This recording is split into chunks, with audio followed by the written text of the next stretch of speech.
really filthy, nasty looking weather. Well, let's hope it just carries on its way and disappears. Players are making their way back to the middle behind the umpires.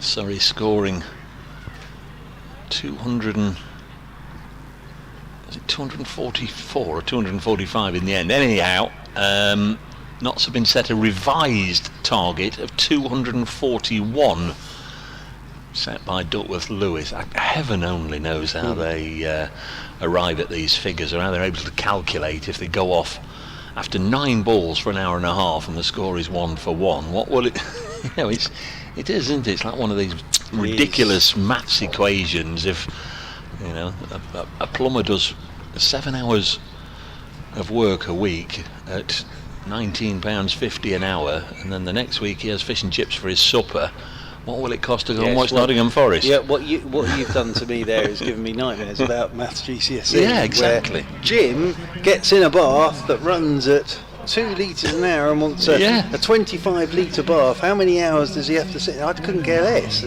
Get on with it, Jim. But yes, it's the same with Duckworth-Lewis. But what we do know is it's 2-4-1, and I think Surrey will be happy with that 2-4-4 as well. I thought they played pretty well, actually, and a great partnership, wasn't it, for the fourth wicket between Ben Folkes and Cameron Steele of 121. So they've got something to defend out there. I don't think this will be a straightforward chase either for Nottinghamshire. I don't seem to have anything at the moment. We haven't got a picture, we haven't got a live stream, I haven't got any Wi-Fi, I haven't got anything. Anyway, we are going to get some cricket. The 2 left-handed Bens are out there, Ben Slater and Ben Martindale. Who's this bowling from the far end? He comes, and his first ball is left alone by Slater, goes through to the keeper, Matt Dunn, tall, fair-haired figure, squad number 4. 1 or 2 shouts of "Come on, Dunny" out there. Yep, that's the nickname they've come up with over the years for him. I think it was either Burnsy or Folkesy who was. It was indeed. It's normally the way that it's one of those E's that do it. Here comes Dunny, balls to Ben Slater, eases this into the offside. This will be embarrassing for you if the telly's not switched on. Assistant producer Aaron. There you go. You see, that's why we weren't seeing the live stream. We didn't turn the telly on. Well done, sir. I wonder if that'll work. Embarrassing. Oh, I wonder if that'll work with my laptop. Oh dear. What's happened there? It's definitely on your Wi-Fi is working. Well, we'll sort that out in a minute. Let's focus on the action out in the middle. So 240 balls, and Notts need 240 for a tie. 241 to win, as Matthew Dunn bowls a ball that just slides across the left-handed Slater into the gloves of Folkes. Actually watched that ball on the live stream rather than live, and as always you get a different perspective, don't you, when you're watching the TV pictures to when you're not in line, Mark. It's that length, isn't it? We saw it with Brett Hutton, and there'll be something there throughout. Where I think Nottinghamshire got themselves into a spot of bother was they went a bit short at times, didn't they? And those balls tended to end up sailing into hedges and over the boundary rope for 6. And I think they'll also think they dropped a couple of chances, didn't they, in the field, which cost quite a few runs. Both Folkes and Steele were dropped. I think we've got somebody wanting to go behind the bowler's arm, so we're just waiting for somebody to make their way. Skedaddle. Yeah, absolutely. Skedaddle, get yourself behind that sight screen. Here is Matthew Dunn. And he comes, umpire Malinder at the far end. Is it Slater on the pad asking, but it was only a brief, maybe a third of a way into an actual appeal. Kept low, couldn't see from here, and we're not going to be able to get any more information if there is a replay whether it was bat, but they all pulled very quickly out of the appeal. But Slater finding it difficult at the moment just to get his innings, and the Nottinghamshire innings underway. Nigel Balam is asking for the world here. Why, Dave? Why, Duckworth-Lewis? Why? It was known at the start it was 40 overs a side, so why do they adjust it? I don't know. It's Slater forcing this away behind square on the offside. He ran quickly, but I noticed Martindale didn't, and Martindale would have had a good view of the fact that it was always going to reach the boundary board. So Slater's away with one behind square on the offside for 4. Knots of 4 with Outlaws. I don't know, Nigel, I don't know, as I was saying, why you're 1 for 1 after 9 balls, and then you come back after an hour and a half and you finish a 40 over revised innings, and then at the end of that 40 over revised innings they tinker again. So I don't know. Dunn into Slater, final ball of this opening over, and Slater again tries an expansive looking shot. It drags it down past the stumps and they scamper through like hares for a single, and it's 5 without loss, and Slater will keep strike. Yeah, pretty good first over that from Matt Dunn. And going up to the bat, it'll be Conor McCurr to get us started with the second over. I did wonder whether they might start with a bit of spin, but they're going to go with Conor McCurr. Saw Ben Geddes practicing his off breaks during the interval as well, but we did see Patterson White get some grip and turn, and of course Surrey have Dan Moriarty and Yusuf Majid in their 11. Thanks very much to, he's not listening, but say it anyway, to Martin and his crew who look after the old rustic pizzas here for looking after us. Absolutely terrific. And if you are coming for the Lancashire game on Tuesday the 22nd, and there are lots of other alternatives, lots of places you can stop and get your food. I've, unfortunately, apart from the cake stall, not tried anything else, but I've had a couple of pizzas, and if you like your pizzas, absolutely delicious. Thanks to Martin for looking after us. I can thoroughly recommend the chicken and sweet corn. Very, very good. So Conor McCurr with the start of this second over, coming into Slater, and Slater gets an edge on this, and it doesn't carry to Dom Sibley. Now where's that hit Sibley? He's got something behind it. Has that hit him in the proverbials? I think it might have done. It's his right knee. It's on his knee. Straight on his right knee. He's not had a great day, Dom Sibley, has he? No, he hasn't. And this looks really painful for Dom Sibley. It's obviously got through his hands and hit him straight on the inside of that knee, Dom Sibley. So he was out first ball, poor lad, and now he's got a ball straight on the inside of his knee. You see, when that is very, very painful. When that ball was hit into our bijou marquee, you see, I just nicely controlled the ball and threw it back. He wasn't watching me, was he? He wasn't watching me. No, not at all. So Paul Steele, the Surrey physio, is out there. It seems to be sort of on the shin, actually. So Paul Steele is just checking that.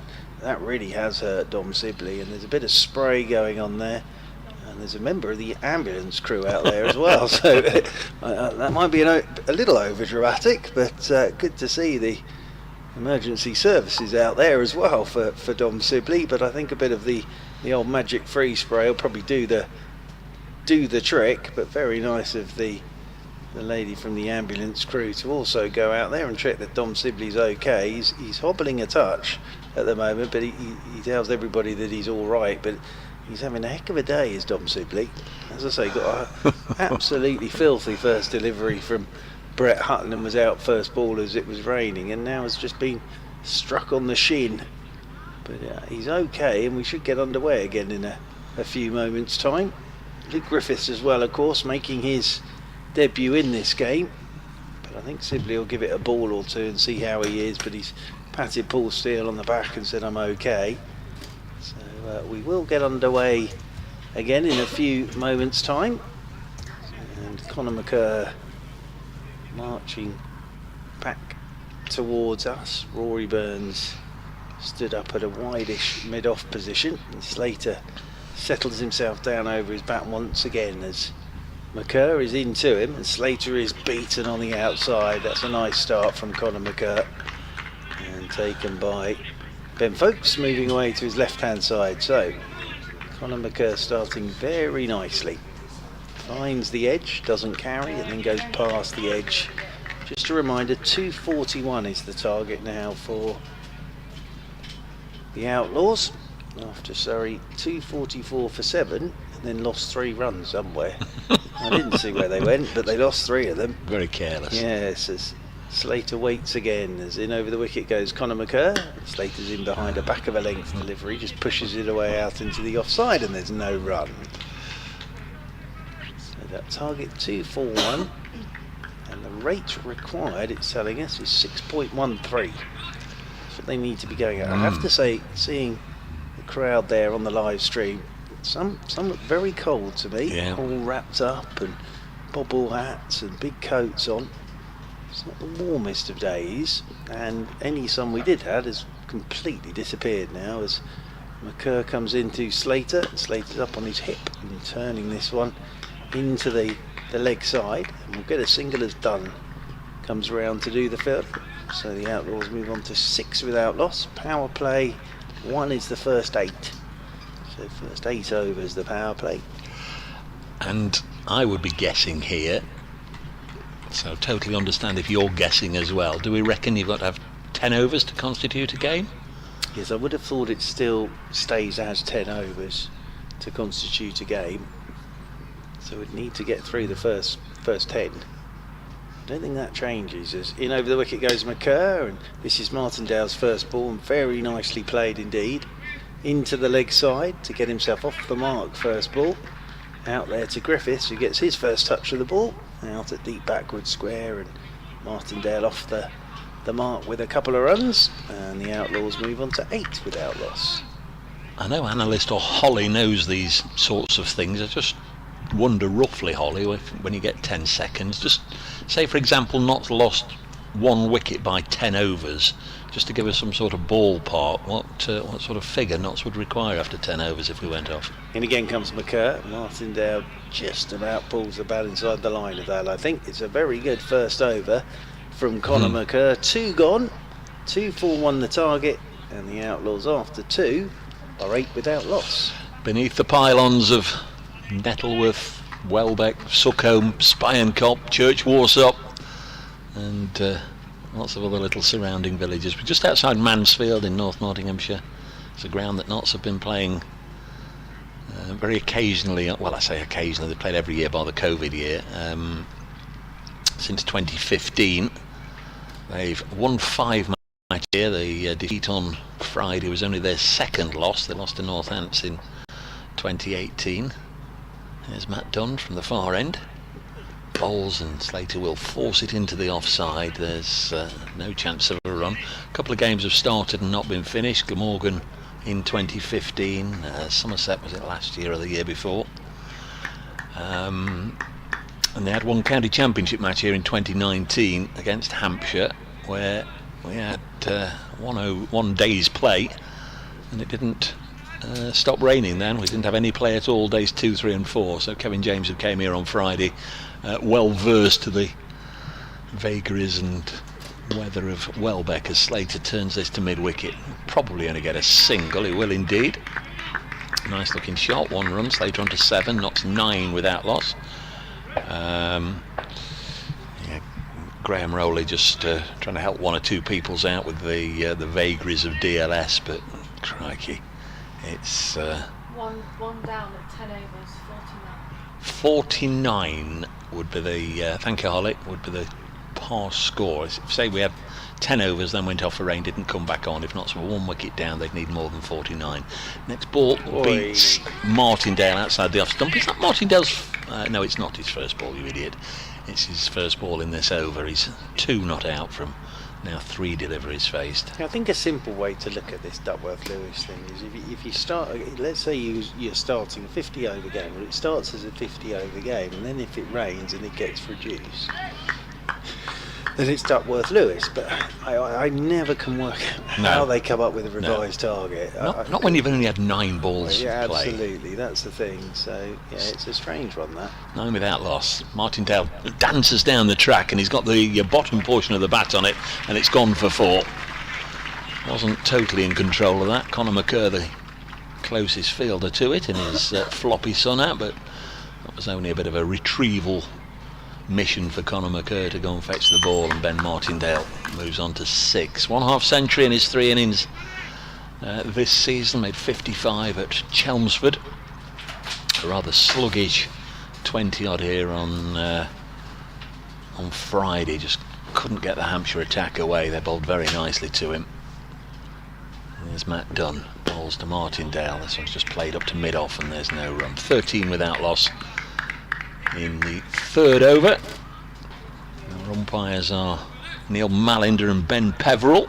Match referees Ian Herbert, and our scorers, 2 lady scorers for this one, Anne Cusworth doing the notching for knots, and I would imagine the first time here at Welbeck. He might have done a second 11 game, I don't know, but Debbie Beasley's here for the visitors, Surrey. Oh, would have been here last year. There's Martindale again driving handsomely, and again gets full reward for his shot. And the ball thuds into the boundary boards away to our left. And it's 17 with Outlaws after 3 overs. That's a lovely shot. Shapes up very nicely. It's my first look at Mr. Martindale. It's sort of the 2023 version of Sol Budinger, a left-handed opener who likes to get on with things.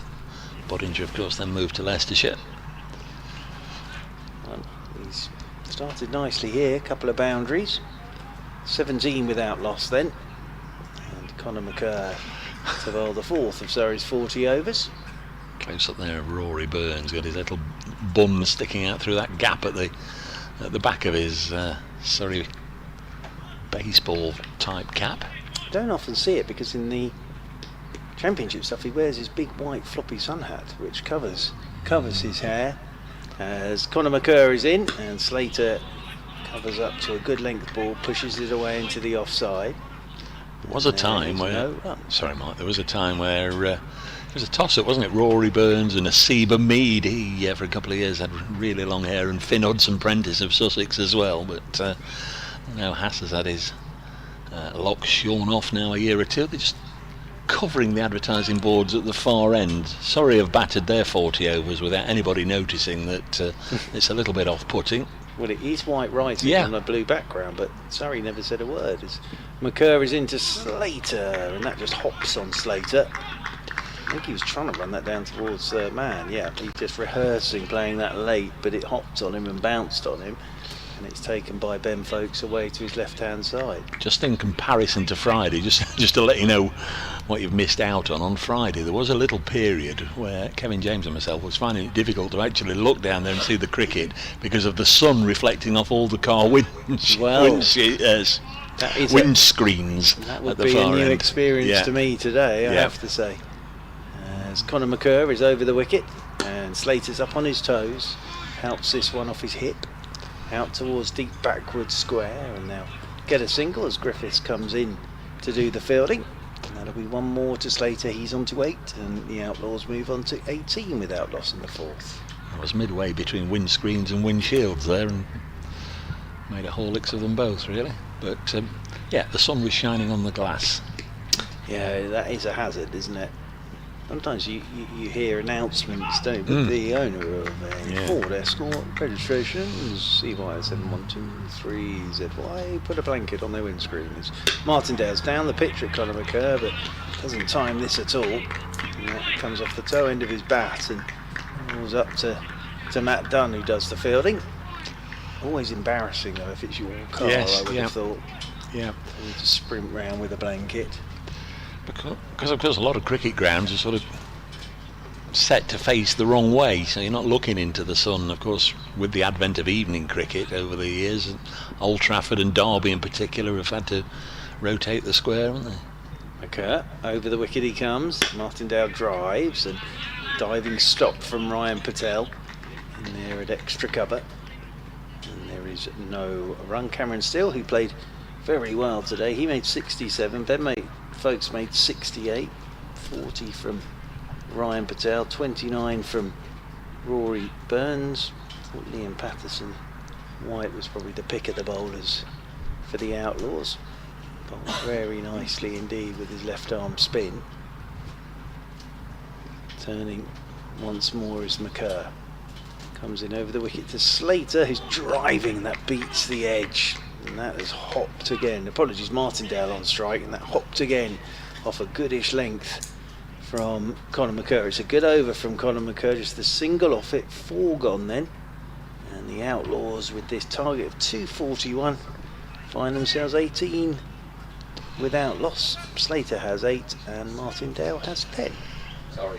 Yeah, so far so good for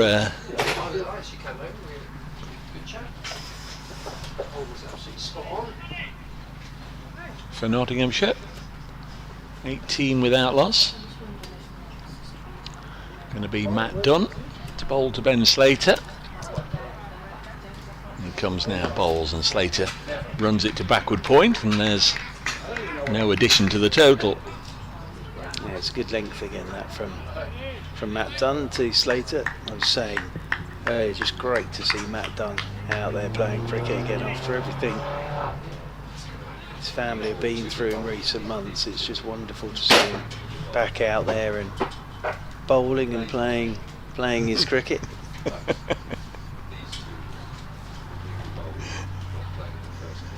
False start here from Matt Dunn as he comes charging in.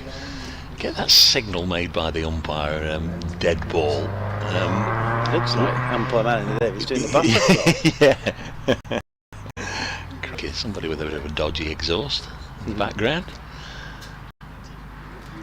Dunn from the Sucombe end, the far end of the ground from us, where the committee no doubt have enjoyed a good lunch. This has pulled away nicely behind square on the leg side. They've done the first one and will push hard and come back for two. What's that out there? Is that Geddes? Geddes, yeah, doing the fielding.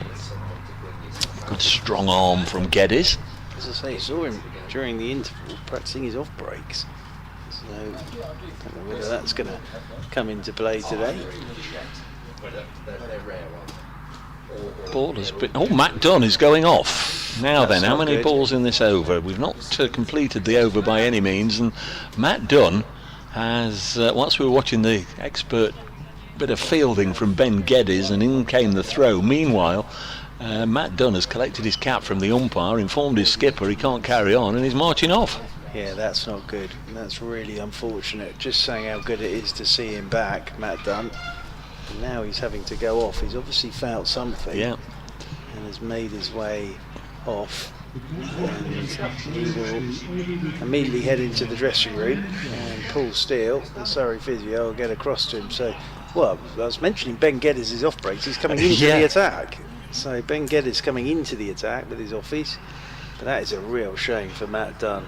Well, it is, and as well, it's a real shame for his side in that he's just starting his third over of 8, so potentially they've lost 5 overs and 4 balls of Matt Dunn. Yeah, as I say, they'll be hoping it's nothing too serious. So a helmet brought out for Ben Folkes, who's standing up, and just suddenly the dynamic changes out there, and it changes for the batters as well. 2 balls into an over, and you've gone from somebody trying to bang it in around your chin to a little bit of untried and untested and unfamiliar. And Ben Geddes' first ball, nice line and length, worked onto the leg side by Slater, and there's no run. I have to admit, it's my first sight of Ben Geddes bowling. I saw him doing some stuff in the interval. And he comes again, tosses it up. Slater will work it behind square. There's a shy at the far end from Yusuf Marjid. Elected to throw for the far end, and that always meant that the batter was likely to get home from that range, and a single taken. Just interesting here. It'd be interesting to see how many Ben Geddes goes for in this over. This is pushed back to him, so it's 1 run from 3 balls. Whether there's enough promise there from Rory Burns, go on, have another one, or whether he will want to get the seamers back on. He just didn't want to waste part of an over from one of his other frontline bowlers. As Martindale rotates the strike, he'll keep strike, so end of the over. So there were 3 runs from that over. Just to say, so Amal Verdi's out there now for Matt Dunn. I'm not sure that Dom Sibley's going to be on much longer. He's still hobbling around out there after getting that ball on his shin. But he's wandered off towards first step. But I suppose the problem they got, Josh Blake is here as well. They bought 13 Surrey for this road trip, so Josh Blake could get out there for Dom Sibley, but Amal Verdi's now out there for Matt Dunn, and Conor McCurry it will be to bowl the 6th over. Get Mr. Batty and Mr. Stewart out there. Yeah, I don't think there's much chance of that. I think it's probably more chance of Stewart before Batty these days. So it's going to be Slater Lends on his bat at the non-strikers. Then Martindale on strike. Start of the 6th. Conor McCurr is in. And Martindale's driving at this, and it beats the edge of the bat. And it ends up in the gloves of Ben Folkes, moving away to his left-hand side. As we've seen since about 12:30, once we get a little bit of bad weather, it does seem to blow over quite quickly, and again we can see some gaps in the cloud away to our right. A little bit of blue sky appearing, so that's good news. Yeah, very good. Not exactly tropical, but better than it was. Yeah. McCurr turns again.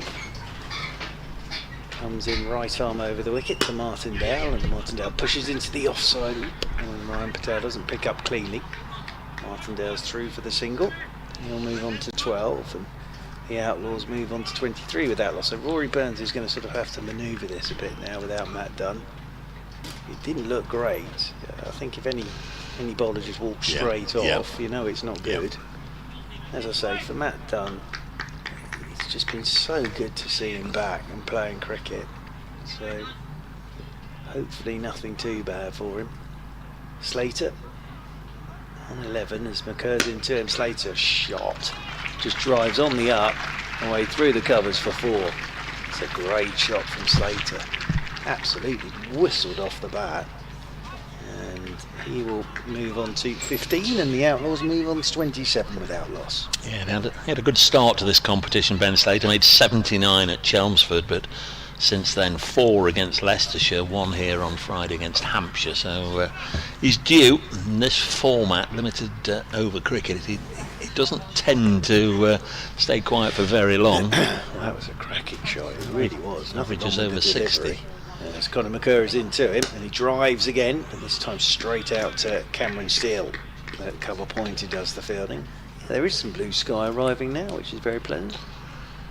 Those sat on the bank will get it before us, but it does feel a bit like April at the moment, doesn't it, when you look at the live stream and you see the crowd in their blankets and big coats and a few bubble hats out as well. But the good thing is it's dry. Yeah, the old ice cream man, he'll have spent all day yesterday counting his takings from Friday and hoping for the same today, but won't be anywhere near. No. Slater waits again, and whoa, that has lifted on him from Conor McCurr. He's played that really well, Slater. Just dropped the hands on it. That really did take off from Conor McCurr. Into his 3rd over. He's gone for the 9 runs so far, Conor McCurr. Comes marching back with a grin on his face after that one, but Slater played that really well. Just dropping the hands at the last possible moment. Could have easily gloved that. 27 without loss. The Outlaws in the 6th. Their target 2-4-1. As McCurr is in, and Pete Slater all ends up again. That's a cracking length from Conor McCurr, and a great delivery to follow up the one that lifted at Slater. Great bit of bowling from Conor McCurr. End of the over, 6 gone, 27 without loss.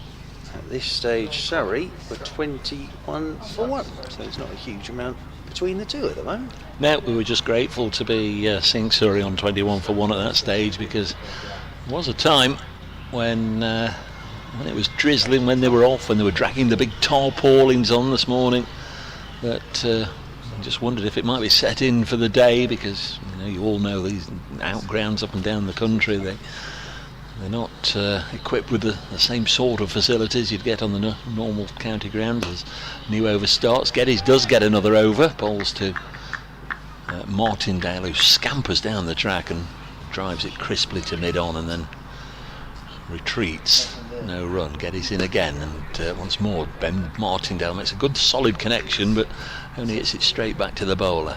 Good start this from Geddes, isn't it?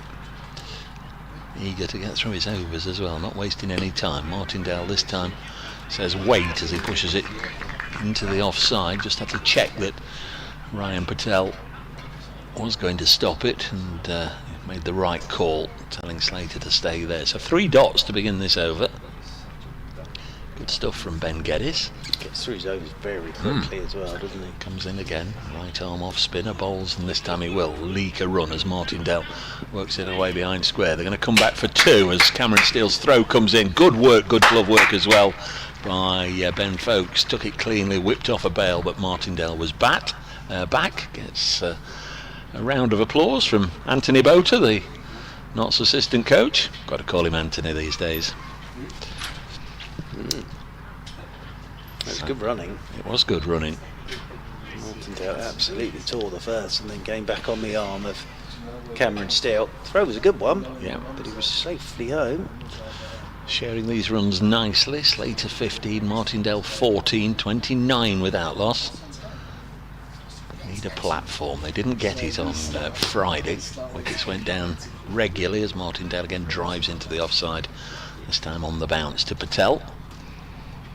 Just occasionally we get the waft of food smells just wandering by us as Martindale opens the face, works this square of the wicket somewhere that Patel can't stop it. Goes out to Conor McCurr, single taken, and it's 30 with Outlaws after 7. Yes, again, it's not a bad over at all from Ben Geddes. So this is another string to his boat. He's probably into the attack far earlier than he expected. Whether he expected to even have a bowl, they might have just had him as a backup, but he's had to come into the attack due to the injury to Matt Dunn. So another 211 required by the Outlaws, and they have got 33 overs remaining, so that is just over 6 and over. Conor McCurr ready to bowl the 8th over, coming into Slater.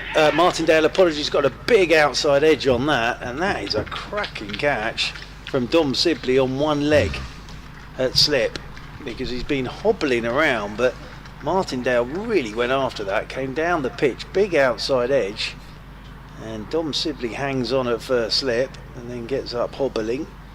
So Martindale goes for 15. Surrey have their first wicket, and the Outlaws are 30 for 1. Yeah, similar to the wicket earlier in the day, right at the start of the Surrey innings, where Dom Sibley himself had a brief time at the crease. He pushed hard at Hutton, and it was Calvin Harrison at second slip taking a comfortable catch. So Ben Martindale out for 15. Lyndon James coming in to replace him at number 3 in the order. Runs in this competition for Lyndon James so far made 82 at Grace Road against Leicester. There was 100 very much in the offing for Lyndon before he got out there. We saw him have a little bit of a bowl today as well, so very much back in the all-rounder berth. Well, we were saying earlier, he had a great championship game against Surrey back in South London with bat and ball. He did indeed. James, very talented young man, this one. Only made 4 here against Hampshire on Friday, but prior to that 32 against Essex, and as I say 82 against Leicestershire. Tall right-hander, went to Oakham School, the same as Stuart Broad. 3 first-class hundreds last year when Notts were in Division 2, averaged well over 50 for the season. Went on the England Lions tour in the winter to Sri Lanka under the captaincy of his county teammate Hameed.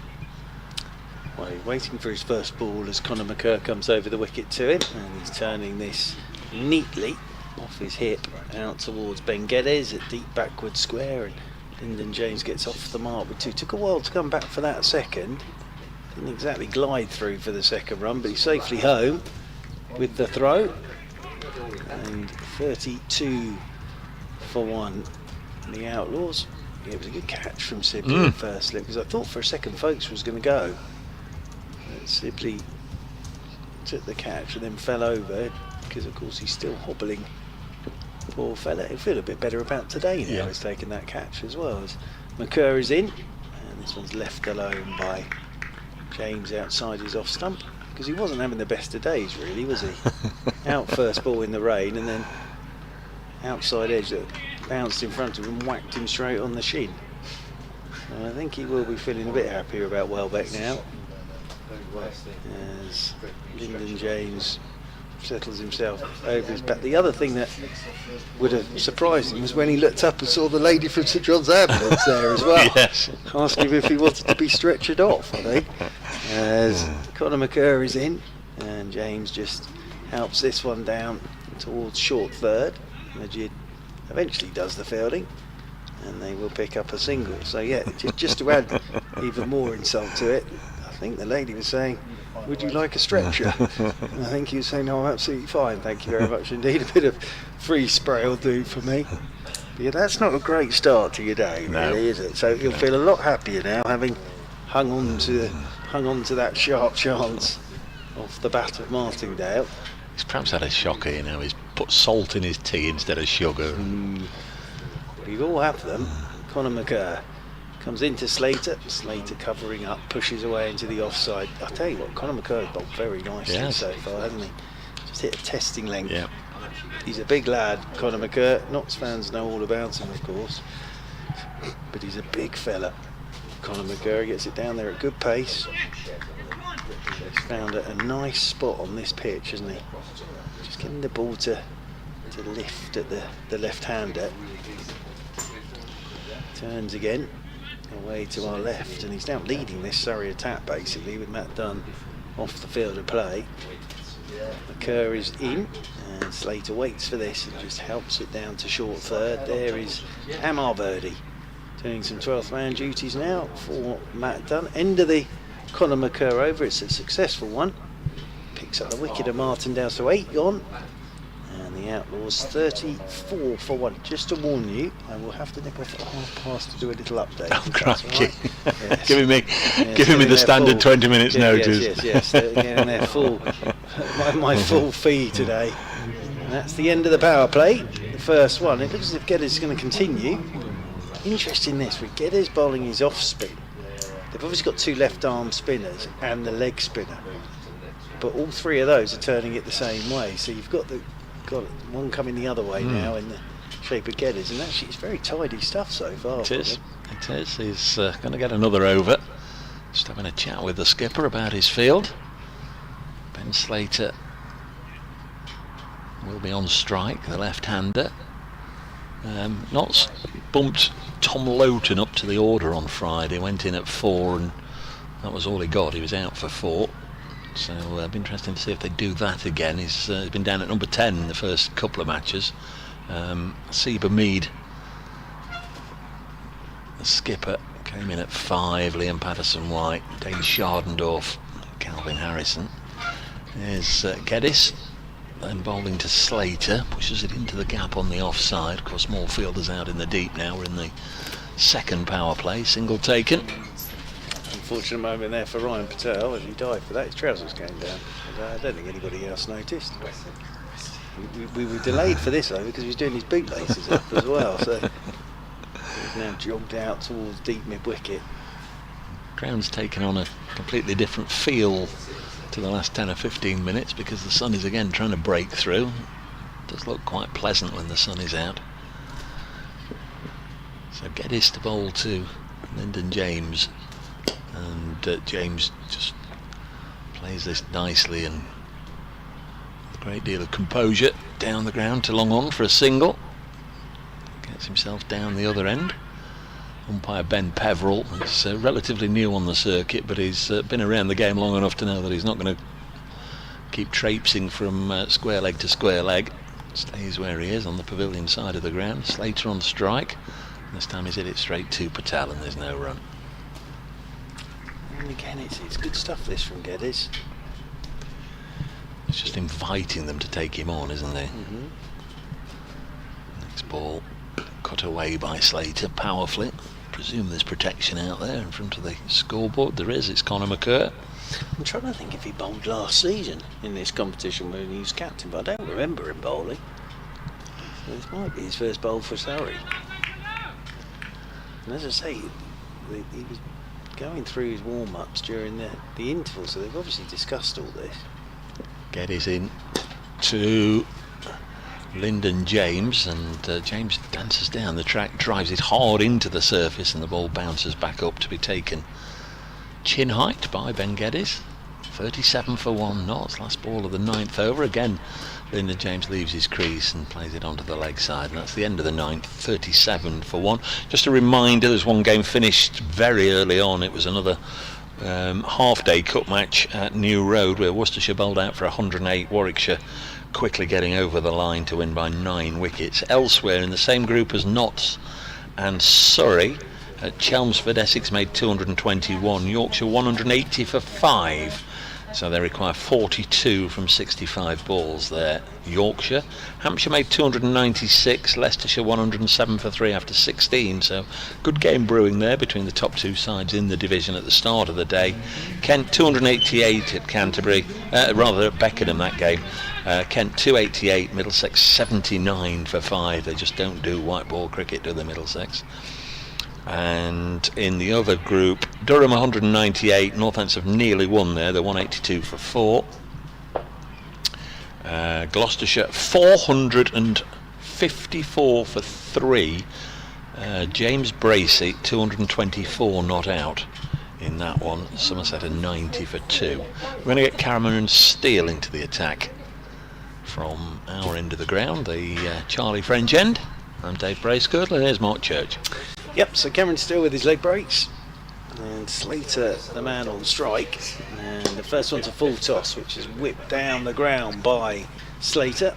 Griffiths does the fielding, and they will pick up a single. One more to Slater. We'll move on to 18, and let's move on to 38 for 1. That big score last week or the other day from Prithvi Shaw, 244, that was against Somerset as well, wasn't it? Now James Bracey's hit him for 224 not out. Yeah, back-to-back double hundreds, never a great look.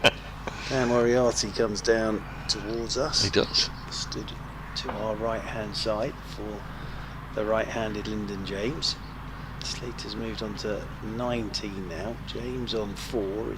Steele is into him. He's pulling this one through the leg side. I'm not sure Geddes will get to that. He won't. It's nicely put away by Lyndon James. Just dropped in by Cameron.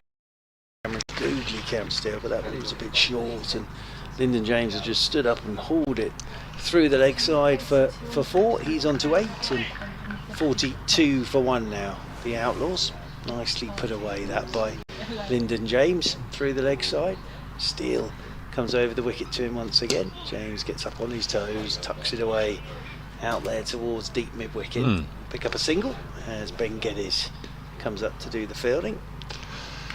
All the colours in the rainbow. I'm not normally a fan of an all-black strip, but Dan Moriarty coming nice and close to us. I was going to say I could see the strip. There's some little white flecks in it in the top. It's very Surrey, isn't it? Yeah. It's sort of very cosmopolitan. As forward comes Slater, pushes this one down to backward point, and they'll pick up another single. More to the total, 44 for 1. We've had a few colours over the years. The brown caps, as they're called. Surrey had that. I mentioned it the other day. They had an amazing fluoro green one season, but you didn't actually need the floodlights for the day-night games, as that one goes past the edge of Lyndon James's bat as he just looked to push it away through the offside. Nicely bowled by Cameron, because literally it lit up the ground. It was so fluorescent. It was horrendous.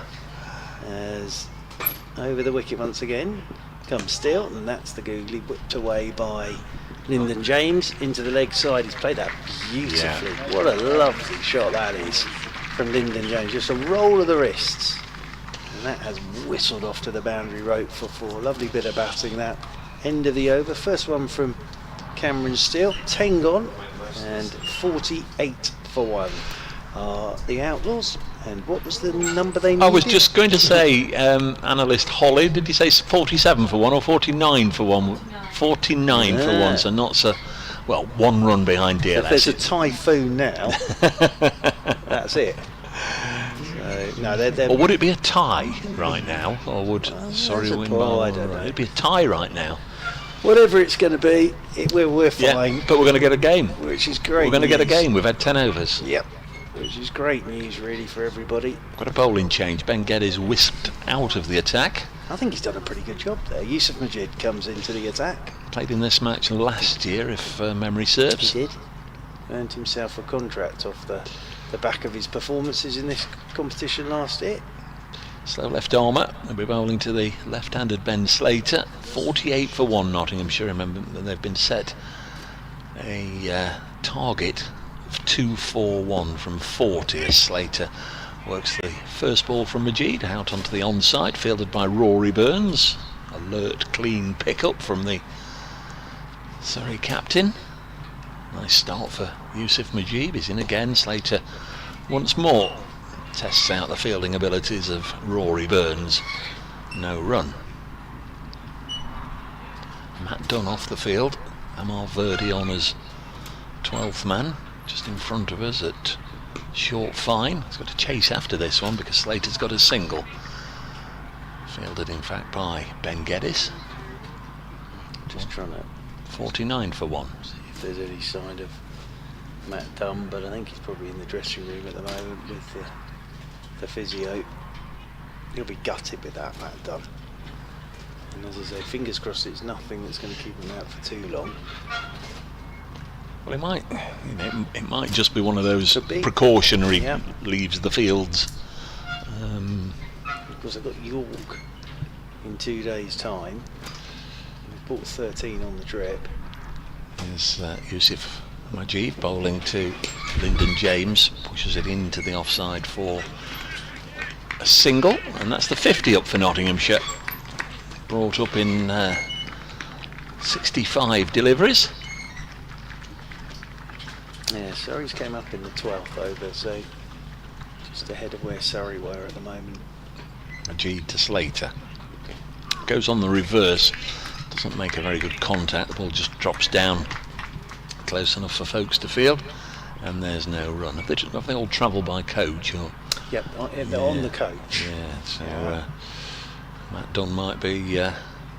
Driving it. well, might be needing a hire car to get him back home if he's got to go back to southwest London, or southeast London, beg your pardon, for a bit of treatment. End of the over, 51 for 1. The man out, Ben Martindale, who was sharply grabbed at second slip by Dom Sibley from the bowling of Conor McCurr for 15. There's 190 more required. It's been made there around the ground. Yeah. It's for Mr. Slater, I think. He's just had a pat on the bat from Lyndon James. So, a milestone perhaps. I don't for Mr. know. Slater. Did we hear the milestone? 10,000. 10 in all comps, 10,000 runs for Ben Slater. That was the announcement round the ground. Very good. There you go. I thought it was good in one-day cricket. I was thinking, blimey. This So season. this season he's got all right, hasn't he? In 4 games. As here is Cameron Steele, and Slater drives down the ground, and the fielding's done by dear, it's Sibley. He's all right though. He's up with a hobble. It's still hobbling. Oh, he is.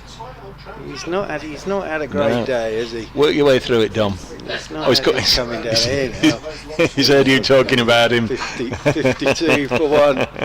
If he was driving home tonight, he'd get a puncher, I can tell you that much. So on the strike comes Lyndon James on 40. As in over the wicket comes Cameron Steele, and this one's turned leg side by Lyndon James out towards deep backward square. And 1 more to the total, 53 for 1. Just heard a comment, there's a little chat into here from Dom Sibley about how he's enjoying Welbeck so far. As over the wicket goes Cameron Steele, and this is driven by Slater, up and over the top, out towards the sweeper on the cover boundary rope. He'll get a single. Yeah, as I say, if the Surrey players had driven here, I can guarantee you Sibley would have got into the car park and found his car with a flat tyre. That sort of day for Mr. Sibley. Still got a smile on his face though. As Steele is over the wicket to Lyndon James, and James just covers off the back foot, just pushes away into the offside. Ryan Patel comes up to do the fielding. He still seems to be hobbling, doesn't he? But you watch him run if there's one that is in sort of his quadrant that he's got to chase after. Steele's in again. That's very short. Here we go. He hasn't got to move. Straight down all to him. He's taken that cleanly as Dom Sibley. Just for a horrible moment, I can see that goes straight through his hand. Whereas On to strike once again comes Slater on 24. 55 for 1 in the 12th over. 2-4-1 the target.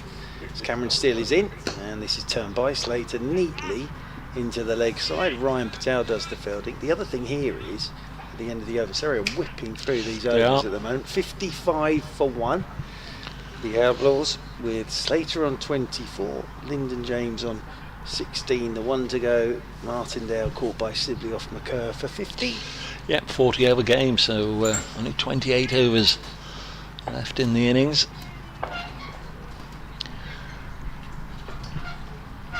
Wonder if we can lean into a little bit of confidential information as to whether Tom Lowton is going to be bumped up the order or not. He's in charge. Suspect we might see a Seba meeting next in that reaction as Yousef Majid bowls and Lyndon James drives into the offside, and there's no run. A bit of work from Rory Burns, just diving away to his right, the captain. Was a good stop indeed. Majid around the wicket, in again, and Lyndon James turns this away on the leg side. Thankfully the camera follows the ball all the way out to Conor McCurr, because that's the little portion of the ground I can't see. Great work again today on the cameras from Barney and from Spence and from Jono and from Jody, and producers Kirsty and Aaron looking after us. 56 for 1. I don't think Barney's here actually. Always give Barney a mention. 56 for 1.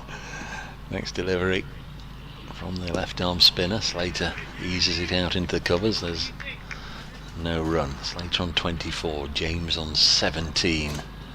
And to be brutally honest, folks, they've done a magnificent job to keep the live stream going, because I've seen the difficulties involved with keeping us on air out in a field in North Nottinghamshire. Next ball's worked to mid-wicket and there's no run. It's terrific stuff, it really is. I've even had to put a few plugs and leads in. That's how desperate things have been this week. Next ball is driven into the offside by Slater. Again, there's an opportunity to come back for 2 as the busy Conor McCurr with an excellent throw. Crikey. Is there a vacancy for a javelin thrower? He's got a good arm. Yes, indeed. That's Conor McCurr. Cute little bird just in front of our commentary position, but I'm clueless whether if it's a flamingo or a duck or a swan. I might have a clue. I'm not sure what that is. Traffinch. Is it? Oh, Slater goes big duck in the crowd. It's gone for 6. Ben Slater just seizing onto that short delivery from Yousef Majid, and that's a handy bonus to the Nottinghamshire total. 6 to Slater. He's on to 32. 64 for 1 after 13. Just dropped short, just spoiled that over somewhat from Yousef Majid. 2 overs, none for 12 for him. Yeah, beautifully put away by Slater. Got a lot of that. It was well avoided in the crowd. You normally talk about people taking catches in the crowd, don't you? That was very well avoided by that gentleman on his chair there. Always think about the Oval when you talk about crowd catchers, because weren't they sort of the first and probably the only one in the UK to offer a cash incentive if there were crowd catchers? Yeah, in the T20 you can win a grand every you still catch. Can? Yep, every catch that's taken in the crowd. As Cameron Steele is in, starting this the 14th over, and I remember it's from the main sponsor, but the first game, I remember the pitch was very close to the Peter May stand. As in over the wicket once again comes Cameron Steele. That's driven very nicely by Lyndon James out towards the sweeper on the cover boundary rope. Big cry of wait as the throw comes in, just the single. And I think actually probably the head of finance for the head sponsor was in a right old panic after about 10 overs, because there were just balls flying into the crowd left, right and centre. Yeah, you can still, I think it's still a grand in the T20. It's driving. Here is Slater. Doesn't really time this. It rolls out towards Rory Burns in there. That short extra cover. I'll nip off at the end of this over and just do this quick update if that's all right. Yes, you gave me the 20-minute warning. Yep. I've built myself up to the 2 minutes I'll be on my own. 2 minutes on your own. As driven by Slater in the air. And Sibley takes the catch. Didn't really get hold of it, Slater. And Dom Sibley takes his second catch, coming round from a wideish mid-off position, and Slater goes for 32. Cameron Steele with the wicket, and the Outlaws are 65 for 2, and Slater looked very good for those 32. Off in his prime a touch there, but so he'll be happy with that. 65 for 2. Yeah, it was neither one thing nor the other in truth. That from Ben Slater, in that if he'd just really gone at it, got a bit more elevation, he could have clearly cleared Dom Sibley and got it away for 4 or 6 over his head, or if he'd just waited a second and kept it down. But the problem was, he's just seen a replay, and Ben's reaction is a little disappointed. He'll know he's left a few out there. Was looking very, very good indeed. Gone for 32, a wicket for Cameron Steele, and it is going to be a Hameed back in his normal position of number 4 in this format of the game. They're not skipper on his way out to the middle. He requires 6 to reach 1,000 in List A cricket. Hadn't played at all during his time at Lancashire in any white ball cricket. Joined obviously Nottinghamshire in the COVID year, and in 2021 he just played the one game, got a century against Warwickshire on debut, and then was whisked away into the Test side. Skippered the side last year and skippering the side again this year. Yep, and he's out there in the middle. Dom Sibley's day is improving all the time. 2 catches now for Dom Sibley. And the right-handed Hameed is out there to join Lyndon James, who's looked very good for these 18 runs so far. Have you got to go? Oh yes, as Steele is in, and Hameed drives his first ball off a thick inside edge, and there is no run. Don't worry. Go on, clear off. Brentford could have scored or something by now. More from Mark Church in a moment. He's just got to do an update for BBC London sports programme as Cameron Steele bowls, and nicely cut away by Hameed. That was a really nice looking shot. He's only going to get a single, so a successful over for Cameron Steele. 66 for 2 after 14 overs for Nottinghamshire, and at the same stage, well, Surrey were 66 for 1, so absolutely neck and neck in terms of runs.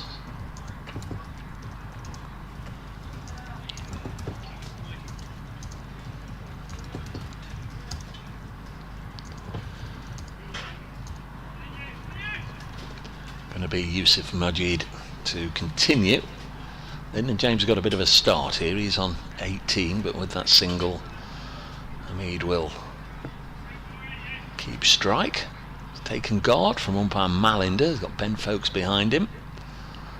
And Majid bowls, nice looking push into the offside, fielded by Surrey skipper Rory Burns.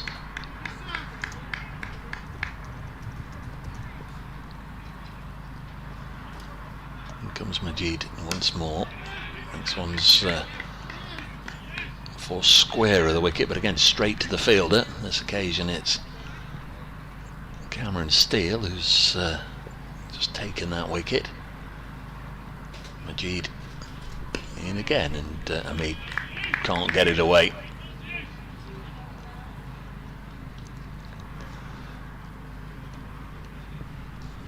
Good start to this over from the young spinner. 3 dot balls. Comes in once more, and Hameed this time, he's going to get a run this time. Praise Cameron Steele for his stop from the previous delivery. This time in fact it was a decent stop, but he just couldn't prevent it from just evading his grasp, and as the ball ran free, they scarpered down to the other end for a run. Now Lyndon James, who's seen rather more of the strike than Hameed, he punches it out into the deep, fielded by Geddes. Second single of the over, 68 for 2. Mark's missed 3 dot balls and 2 singles. Not quite as dramatic as the last time he popped behind the Bijou marquee when there was an opportunity, as this is pushed into the offside. So just 2 singles from that over. Majid is 3 overs, none for 14. Lyndon James 19, Hameed 2. Not 68 for 2 after 15, set to score 241 in 40. Well, while I was doing that, was thinking to myself, if Matt Dunn off the field of play Luke Griffiths obviously is an option for Rory Burns, but all his other options are basically spin. So we could whip through these 40 overs. As Dom Sibley comes hobbling towards us, he's still struggling a bit with that shin of his. He's shamming. Yes, shamming. Here comes Cameron Steele. Oh, it's short and it's pulled by Lyndon James through the leg side and caught well avoided again in the crowd there. You know, he reminds me of when he sets up. He sets up a bit like Cameron Green, doesn't he, when he bats, Lyndon James? And he's a very, very good player. He's on 23 off 20, but there's a bit of the Cameron Greens about the way he sets up Lyndon James. And that's not a bad person to be and I always setting up like. When he first came into the team, he was like the young Hales as well. He's similar sort of height and build. I see that he's retired from Yes. one-day international cricket now. As Mr. Hales. Yes. As on to 23 goes James, 72 for 2. Cameron Steele is in to him as this one has been pushed away through the offside. But oh no. Has there been a droppage? Yeah, there has, all over my books as well. As there we go, coffee straight into my bag, and James picks up 2 more. He moves on to 74 for 2. The only thing that would have made that any more appropriate is if that had been Dom Sibley's bag next to me, as this one's chopped away down towards short third, and there is no run on this occasion. It's remarkable how the wind can blow a coffee cup over and blow it straight into Mark's bag. Yeah. There's grass all around him. My diary's taken an absolute beating there as this is slapped off the back foot by Lyndon James out towards the sweeper on the cover boundary rope. That's Griffiths out there who does the fielding. They'll get a single. Do tell me this is your own personal diary that you update every day with a little trivia like. Yes. Is it? For the next book. Do you remember typical Surrey I was going to of say typically 2018? tropical. Yes, this is going to be Typically Surrey 2, the sequel. Is it? The Revenge. You've got a publishing contract, have you? No, it's not really. It's just got things like Welbeck, York, pay the gas bill. As this one's turned by Hameed into the leg side out there towards deep mid wicket. They'll get a single, and that'll be 1 more to the total. 1 more to Hameed. He moves on to 3. 76 for 2 now. Yes. The Outlaws. Yes, I bought a copy of that. Thank you very much magnificent indeed. You were tone. the one, were you? Here comes Steele again, and that's hitting the thigh guard of Lyndon James as it just rolls away into the leg side. End of the over from Cameron Steele. 16 gone already. 76 for 2. So as I say, with Matt Dunn off the field of play, not again. This is ridiculous. And that's the second cup of coffee that's blown over. This time over all my match notes. I did quite well to avoid that, to be fair. There's lots of things I'm grateful that, of. you know why that's happening, isn't it? Because I've been saying about Dom Sibley's day. God dear, that is not good, is it, really? But yes, without Matt Dunn out there, the only sort of medium place option he's really got is Conor McCurran and Luke Griffith. Yes, Yusuf Majid, who bowls and chopped away by Asib Hameed for 1 run. I thought it was 77 for 2. Mark, you just sort yourself out a minute.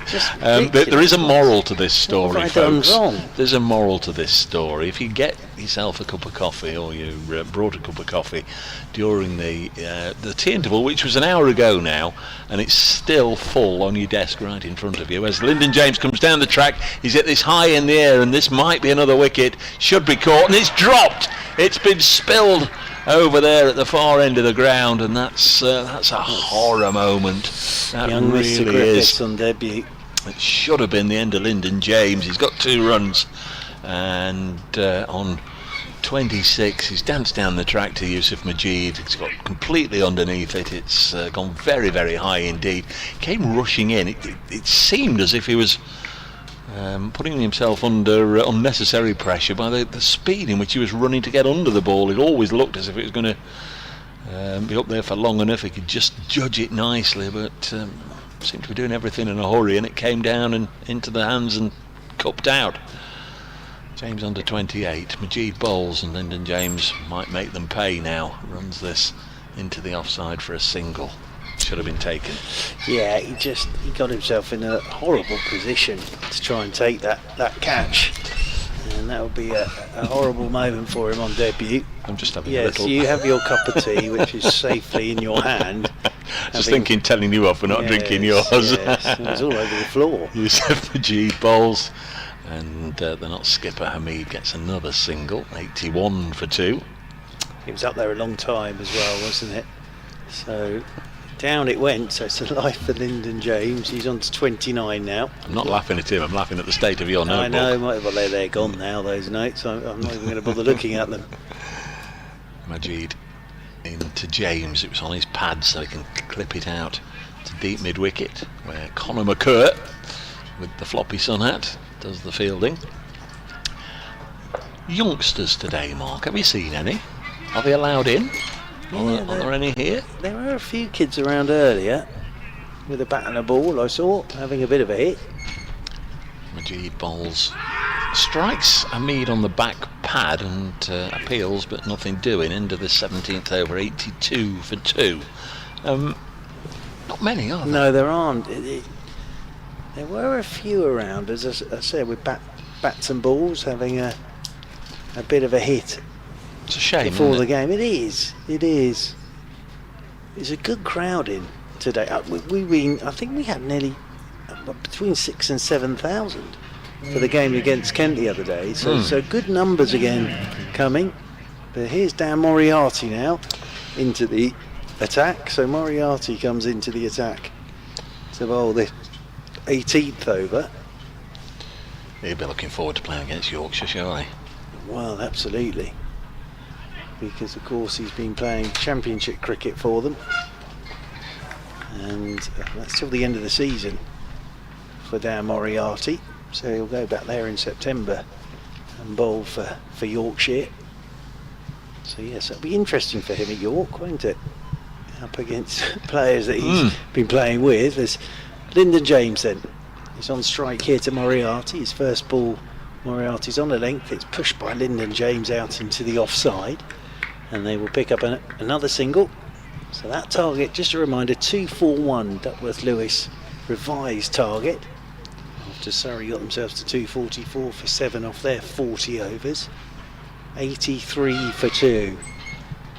Again, the creaking of the tent above us. The Bijou marquee. Indeed. As Hameed on the strike, as Moriarty round the wicket to him, and Hameed goes onto the back foot, pushes this one out into the offside, and there's no run. As I say, we're rattling through these overs at the moment. All spin for Surrey, as much through necessity as anything. Moriarty wanders in once again, comes around the wicket to Hameed, who backs away, chops off his stumps, beats the diving Cameron Steele at backward point out towards the sweeper on the cover boundary rope. Griffiths does the fielding, and they'll pick up a single. There'll be one more to the total, 84 for 2. Lyndon James comes back onto strike on 31 as the sun arrives as well in Welbeck, which is very pleasant. As Moriarty is in, and that just stops a touch on Lyndon James, who just stands tall and turns it into the leg side. Ryan Patel comes round to do the retrieval work. James waits over his bat once again. Moriarty hop and a skip, and then he's in, and it's cracked off the back foot by Lyndon James out towards the sweeper on the cover boundary rope. Griffiths comes in to do the fielding. James will pick up another single. He moves on to 32. Hameed comes back onto strike on 6. I suppose what not to have to be careful of is that because Surrey are whipping through these overs with spin, it's that whole thing of suddenly looking up and 25 overs have exactly. gone. That'll be the issue as Moriarty's in again. Hameed's gone down the ground. That's a lovely shot from Hameed. I think that's gone all the way. It has indeed. He's just stood up straight and lofted it straight down the ground for 6 off the last ball of the over. 18 gone, not 91. For 2. Bless you. Haseeb Hameed lofting a straight 6 down the ground. Kevin Tilston, I don't know if he's been naughty here, but just warning that James Rue is currently batting for Somerset. I've just had a look, he's only 20 not out. They're set to score 450. Young Kangaroo. Yes, I heard that when I was at Taunton. That's one of the better ones of the nicknames. Youssef Majid to bowl to Lyndon James, gets no run here, dropping this on the leg side. Knots require about 7 runs and over at the moment. They've not had too many overs recently where they've got 7, but that last over, the big 6 coming at the end of it, just helped that particular over. Lyndon James, who's been dropped, forces this through the offside. Verdi's after it. I think the ball's going to win this chase. The hair getting away from, has he stopped it? I think he's done all right there, your curtain just prevented me seeing the ball and the rope there. But well done, the greyhound catching the rabbit, the hare there. Yeah, he did really well there, because it was always getting away from him, I thought, Verdi. They ran 3. 94 for 2, 240 is the, or 241 in fact is the target. Nice looking shot from 6-hitter Hameed. He's only going to get 1 on this occasion, again playing it out to Conor McCurr, who's on that leg side boundary. Excellent fielder. Majid into his 5th over, none for 24. Should have had a wicket, but hasn't. This one's chopped away out to Ben Geddes. Another single. Not so. Well, they're a long way from home right now, but they're making a much better fist of this than they certainly did against Hampshire the other day. They lost early wickets and never recovered, just continued to decline into free fall. And so they're very much in the contest at this stage as Ryan Patel fields this one at point off the blade of Asib Hameed. Just looking after 20 over, Surrey had 86, so they're ahead of where Surrey were by 10 at the moment with an over to spare. Next delivery is again pushed as far as Patel by Hameed. Yeah, still wonder if knots might be, excuse the pun not intended, but tied up in knots by the likes of Majid and Moriarty and Cameron Steele here, and get themselves into a right old pickle. But they've by and large played all of them nicely. End of the 19th, 96 for 2. Wonder if analyst Holly would just care to glance at her Duckworth-Lewis. 96 for 2 after 19. 95. So right now Notts would win by well, they're 1 run in front. Now, would they win by 1 run on DLS, or would they win by 8 wickets on DLS? No, Dave Bracegirdle. Really? I think it would be. Would it? I don't know. We're not going to find out. But that's good. Well, Dan Moriarty was about to run up and bowl, but Lyndon James wasn't even stood at the stumps there, so I think he'll try again now. So, he waits over his bat, does Lyndon James, as Moriarty comes left arm round the wicket to him. He backs away and cuts this firmly out towards Conor McCurr, sweeping on the cover boundary rope.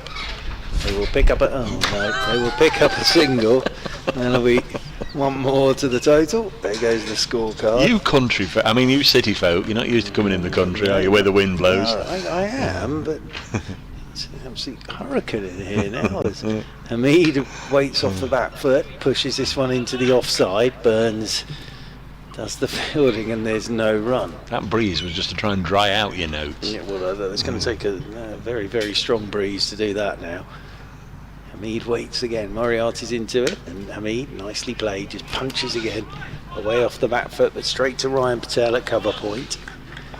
Well, it's a nice afternoon now. Glorious. Yeah, blue sky, sun. Don't know what the problem was. There's Moriarty in once again. Hameed all cutting outside edge. Now this could race off down towards the 3rd man boundary rope. Jeed's giving chase, gets it inside the rope, and they'll pick up 2. So 2 more to the total. 99 for 2. Just a reminder that target is 241. So there's another 142 from here for the Outlaws. Hameed, he's slog sweeping. Now this is high in the air. Geddes comes in, and Geddes takes the catch very safely, and Hameed goes, and Ben Geddes never looked like dropping that, and Hameed was looking for the slog sweep, came off the top edge, went high in the air, and Ben Geddes, very, very safe pair of hands, takes the catch, and it means that the Outlaws 99 for 3 in the 20th over, and Moriarty has his first wicket of the piece, and it's nicely poised, this game at the moment, actually. 99 for 3 in the 20th, and Hameed on his way back to the dressing rooms for 15. That's what he got on Friday, so 4, 5, 15 and 15 for Hameed in this Metro Bank One Day Cup competition so far. You say it's nicely poised, the balance of power now is just in favour of Surrey by virtue of the fact that it was just about neck and neck before the fall of that wicket, so Surrey with the advantage. Still some very capable players to come. Matthew Montgomery is in at number 5 in the order. He's been in reasonable nick in this competition, played very nicely indeed. 12 against Essex doesn't suggest that, but then 35 against Leicestershire and 42 against Hampshire on Friday, so he has spent a little bit of time at the crease in this competition, and he has a good understanding, a good friendship and relationship with Lyndon James. They complement each other at the crease, so lots will be hoping that the 4th wicket pairing can do well, something similar to what the Surrey 4th wicket pairing did a little earlier on. Here we go with Moriarty bowling. Yep, and it hits the pads of Montgomery. He looks to turn it into the leg side, so that's the end of the Moriarty over. Nothing off that last ball, so 3 off the over, and 99 for 3 at the halfway point, so it's another 142 off 20 required by the Outlaws, and what they know is they're going to get a lot of spin in those 20 overs, so whoever comes out now is going to have to start against spin. Conor McCurr has still got 4 to bowl, but as I say, all his other options other than Luke Griffiths are spinners, because Matt Dunn off the field of play, injured. Don't think that will unduly bother Lyndon James or Matthew Montgomery. Or this one's cut away. It's going to go for 4, but it was fairly close to Amar Verdi. He's up inside the circle. He's more short third than backward point. Put away nicely for a boundary. Liam Patterson-White and Dane Shardendorf, the next 2 to come. Both very, very capable players against pace off. James beginning this over with a boundary. The Notts score goes into 3 figures, 103 for 3. Next ball is driven into the offside by Lyndon James, will get a single, so 5 from the first 2 balls in this over. Brings Matthew Montgomery down onto strike. Yeah, Lyndon James is playing very, very nicely at the moment. So that one moment of luck, hasn't he? Big moment of luck when he was dropped by Griffiths. But he looks completely at ease with everything at the moment. Yusuf Majid from the Succombe end bowls, and Matthew Montgomery just nudges it back to him. Montgomery put a chance down during the Surrey innings, didn't he? Way over on the boundary away to our left. Next ball, reverse sweep, and Surrey might have been anticipating and expecting Matthew Montgomery to quickly get into reverse sweep mode. He takes a single. Amar Verdi doing the fielding, but he does like to play that shot. Well, a lot of them do these days, don't they? They've got all these different shots up their sleeves. 6 runs from 4 balls in this over. There's another. No, there isn't. Lyndon James working it to mid-on. He initially set off for a single and then sent Montgomery back. Just seeing Matt Dunn's son out there with his training kit on. Majid to James, cuts it to backward point to Patel. That'll be the end of the 21st over. 105 for 3. Notts Outlaws here on BBC Radio Nottingham, BBC London, and those of you following on the live stream, we're at the outground of Welbeck Cricket Club, not too far from Mansfield. It's very much a purpose-built sports ground, complex. That's the word. Pretty much in the middle of nowhere. It was Farmers Fields upon one time, but when the Welbeck Colliery shut down and the cricket club ground that had that name was about to be sold, a businessman by the name of John Fretwell came to the club's rescue, bought this ground and set up all the necessary funding to develop it, and that's why we're playing at the John Fretwell Sports Centre. Well, it's a brilliant setup, it really is, but you sort of just come across it, don't you? Yeah. You're driving along and then suddenly you come across it. Moriarty to bowl the 22nd over. Montgomery on strike on 1. He's reverse sweeping. Montgomery's got quite a bit of this. As Montgomery, Griffiths gets round to do the fielding, and they will pick up a couple, and that will take Montgomery on to 3. What was the name of that sort of factory? Well, I always said to you when I was driving to Trent Bridge, on your way in, and it's got its own golf course. You can see the big towers from Trent Bridge. The Radcliffe-on-Soar power station. It's that one, is it? Well, it's got its own golf course. As this one's turned into the leg side by Montgomery, and he moves on to 4, which I always think is a nice touch for those that work there. If you want to go and have a little round of golf. James comes back onto strike on 42. Moriarty round the wicket to him, and James drives out towards Griffiths once again. And he's round to do the fielding. He's done well there. He's got the throw away, and 1 bounce over the top of the stumps. 1 more to the total. 109 for 3. You can no longer see it now from the commentary box at Trent Bridge. You know, the building, the construction of the Dave Bracegirdle retirement apartments. You can no longer see it. Oh dear, that's a shame. As this one's cracked off the back foot by Montgomery, diving half stop from Rory Burns, and they will pick up a single. Montgomery moves on to 5. 110 for 3 now, as Moriarty is in, and this is cut out into the offside, and that's quite a bit of bat on that from Lyndon James. There's a lot of bat on it from Lyndon James as it races over the boundary rope and away for 4.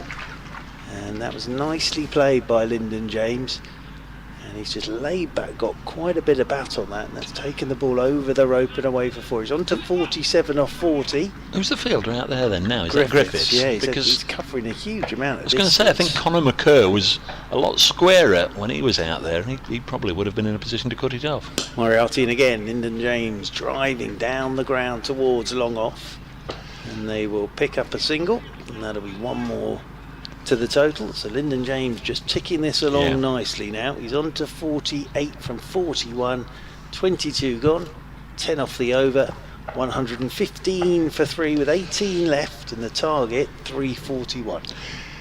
Yes, the wicket of Lyndon James is what Surrey prize right now. 48 from 41 balls, was put down on 26 by Luke Griffiths. Really was an opportunity that should have been taken off the bowling of Yusuf Majid, and Lyndon has gone on nicely since then. He's got Matthew Montgomery with him right now on 5. 115 for 3. Majid still going to carry on from the Sukhum end. Left arm around the wicket, bowls to the tall James, pushed into the offside, fielded by Rory Burns. No run on that occasion. Next ball on its way now, this time cut squarer, and there will be at least 1. Going to push hard, and Lyndon James, well, he only needs about 3 strides to get down from one end to the other and back again. And that's his 50. Very good knock. 43 balls for Lyndon James, half century. Really good. Second one of this competition already.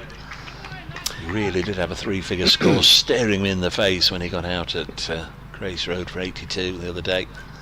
There's Majid to bowl to him. He'll add to his 50 with a tucked single on the leg side. He just looks a very good player. Yeah. Lyndon James.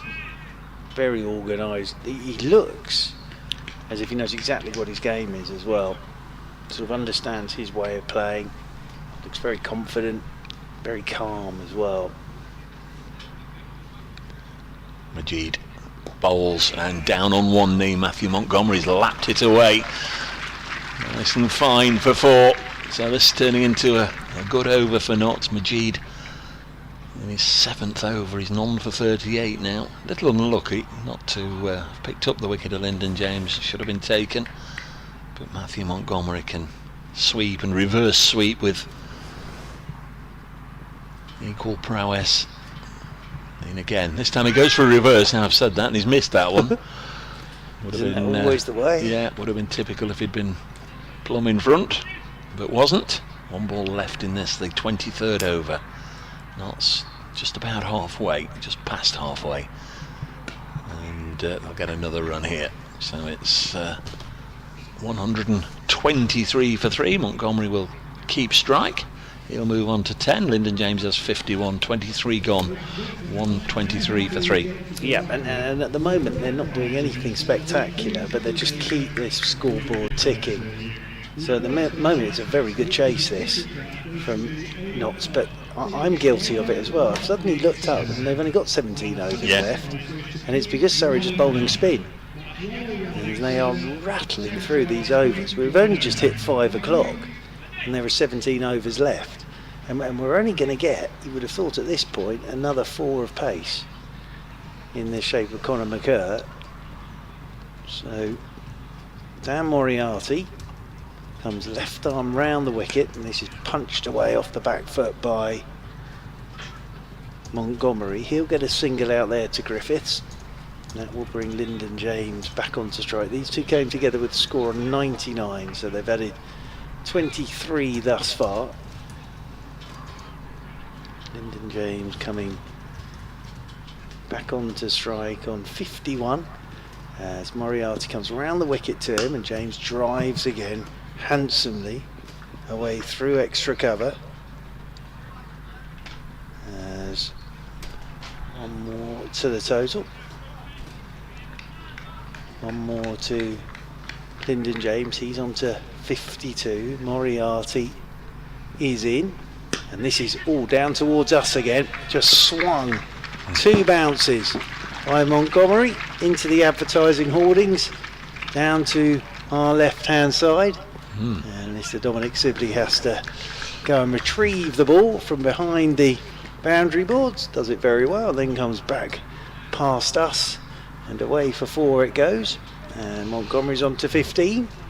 129 for 3 now.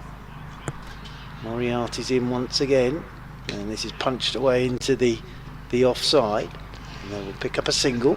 Montgomery moves on to 16 as Griffiths does the fielding. That was a great shot from Montgomery. Yeah. He sort of played it from the crease. He didn't sort of come down the pitch, he just stood there and then just brought the bottom hand into it and helped it up and over the top of Moriarty. Lyndon James is forward, turning this one leg side. Amal Verdi comes around to do the fielding, doing this very sensibly at the moment. The Outlaws. Montgomery back onto strike on 16 as Moriarty left arm round the wicket to him, and just again looking to go from the crease a touch there was Montgomery. End of the over, 24 gone, 16 left, and 131 on the board, so it's another 110 required off 96 deliveries with 7 wickets in hand. Yeah, some results starting to come through now, Mark. Earlier in the day, Warwickshire defeated Worcestershire quite easily at New Road by 9 wickets. They bowled Worcestershire out for 108, Warwickshire 111 for 1, but since then in that same group, the other group, Northants have defeated Durham by 6 wickets, chased down a victory target there of Well, Durham are 198 all out. Northants have finished 204 for 4 after 25.4 overs, so they've really taken that to Durham. Northants the winners in the northeast, and in the same group as Notts and Surrey, Yorkshire have defeated Essex by 5 wickets at Chelmsford. Here's Yusuf Majid in again, his final over, bowls to Lyndon James, pushes us into the offside. It's 8 in a row, isn't it, for Yusuf Majid from that far end? It is. He's just bowled his out. It's going to be really interesting to see how Rory Burns works this one. Next delivery is again slapped into the offside, maybe even through the offside. It's hit hard, it'll go for 4. Lyndon James striking the ball as cleanly as he has done all summer. This is really good stuff from the young man. Hampshire and Leicestershire, they were the top 2 in this group at the start of the day. Hampshire were bowled out for 296, Leicestershire 167 for 4. And that's after 30 overs, so be a nail biter there. And again, Lyndon James into the offside. Might get 2 here. I think he will run 2. He will. Very, very good indeed. The other game in this group is at Beckenham. Kent 288 all out, I beg your pardon. Middlesex are going to lose, and lose by a lot. Middlesex are 137 for 7. That'll please the Surrey supporters. They just don't do white ball cricket, Middlesex. Gloucestershire 454 for 3 today. As Lyndon James again through the offside. This time just a single. So that's 7 runs from the last 3 balls. 138 for 3. A double 100 unbeaten from James Bracey. Gloucestershire 454 for 3. Somerset a 166 for 3 after 24. And at Hove, Sussex 276 for 9. Glamorgan in reply 244 for 5 after 42. This time it's Montgomery via the offside, getting himself a couple of runs. So this has been a very profitable over with still 1 ball to come. That's 4, 6, 8, 9 runs with 1 ball left, and Notts just getting their allocation from this over. Majid 8 overs, none for 48, 1 ball left. Bowls it now to Matthew Montgomery, and a drop and run will take the singles. That's 10 from that over, and Yusuf Majid none for 49. And I don't know if Mark's writing in coffee on ink or writing in ink on coffee, but doesn't seem to be too much paper left there. 141 for 3 after 25. Yeah, 18 runs ahead of where Surrey were at this stage. Surrey 1-2-3 after 25. So as I say, it's going to be very interesting to see how Rory Burns works this. He's going to go back to Cameron Steele. So it doesn't look as if he's going to use Luke Griffiths today. So it's 100 exactly from here off 15 overs, which is pretty straightforward with 7 wickets in hand, with James on 60 and Montgomery on 19. But strange things can happen. But at this point, if you offer this in a run chase, you take it without a doubt. 6s from here, you take it. So it's Cameron Steele back into the attack. Not been too much devilment in the wicket. No, not at all. As Steele comes over the wicket then, Montgomery forward, just pushes away out towards the sweeper on the cover boundary rope. Griffiths is out there, and they'll pick up a single. 1 more to the total. Just to warn you, I have to do a 5/30. Crikey. Well, if that's all right. Oh, we've got the 25 minutes. Yes, it's only 5. 25 minute buzzer. Just in case it all gets very tense. just to warn you. Are you asking me to tell you, or are you just warning me that you'll... I'm just warning you, old boy, as this is driven into the turf and up again, straight into Rory Burns from the bat of Lyndon James, and there's no run. I don't want you to miss me, as Lyndon James waits again. And tries now. Did he get anything on that? No. It's taken by Ben Folkes, who's taken the stump out the ground as well there for good measure. As Ben Folkes, bit of bounce on that one from Cameron Steele. Lyndon James was just toppling a touch. Do you want a bit of lukewarm tea? No, I'm fine. I haven't got a cup anymore. They've all blown off. There's the top of the... No, you're all right. You're fine. The top of the flask cup. Very kind. This is a short ball, pulled and parried by Amar Verdi at short fine leg. He's done pretty well there as Amar Verdi. I think Lyndon James thinks he's missed out on Christmas with that delivery. But it's a single to him. And he moves on to 61, 143 for 3. So we're down to double figures in runs required now. 99 required. As pushed off the back foot by Montgomery.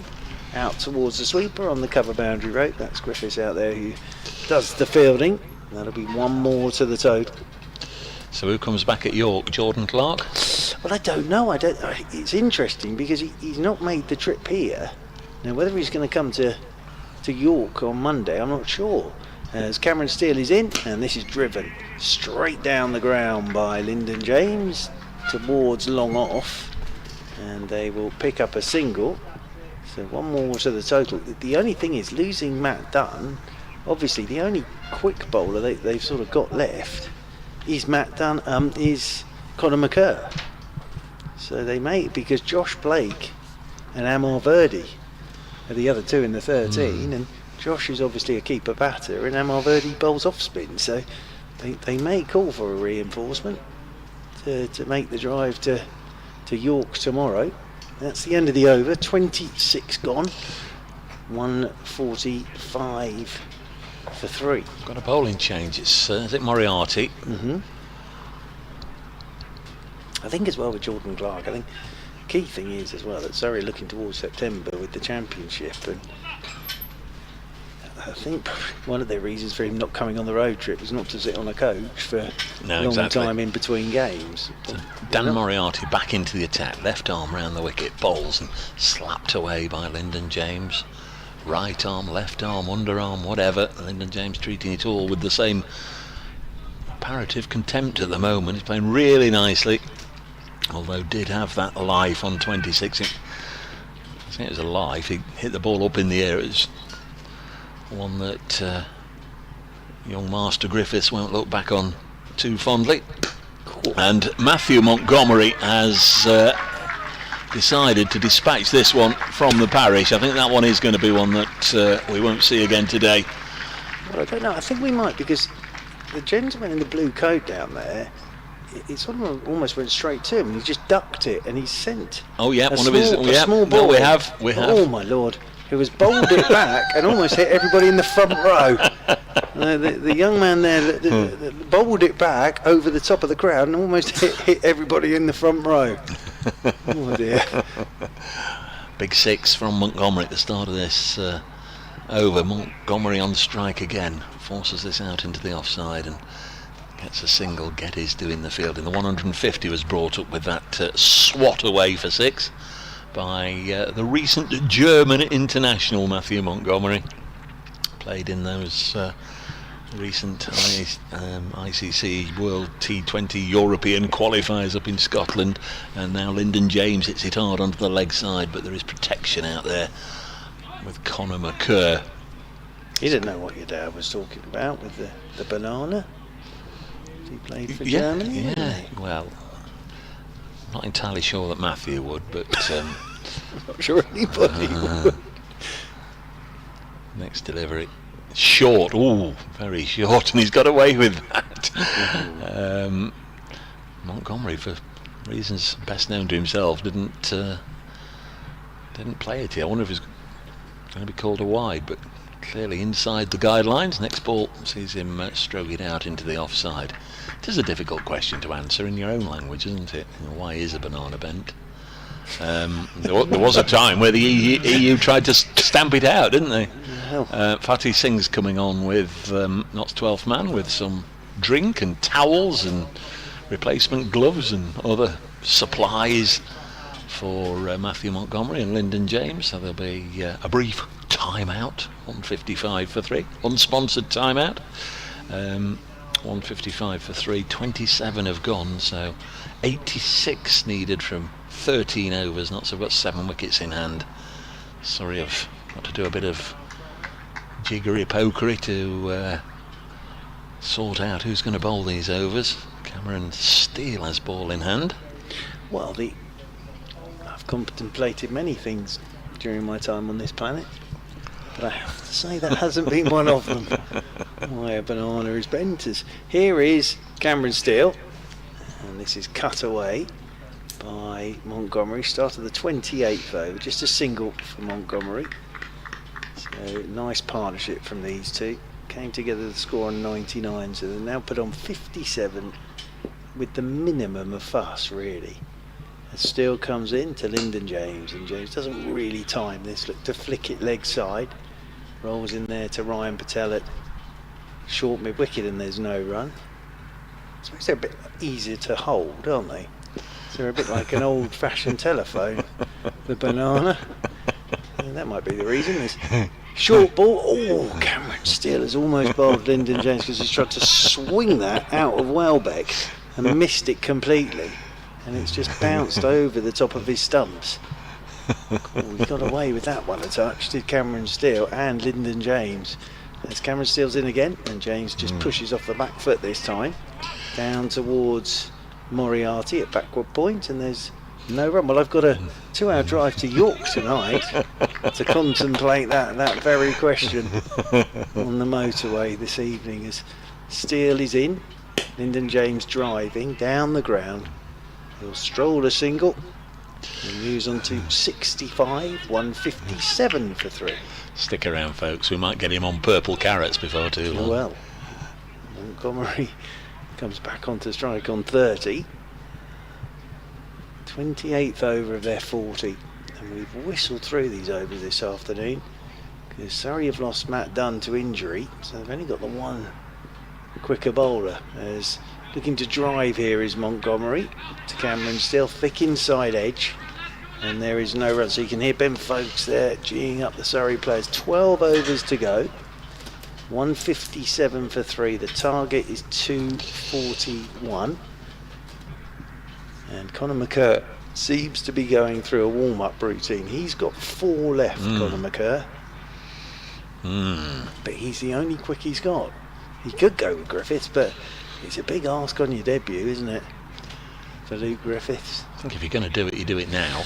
Without a doubt. 84 still required rather than 40 or less. But he's going with Conor McCurr, who's switching ends, because we saw his first 4. He bowled beautifully the first 4. But now he's coming on from the other end as Conor McCurr.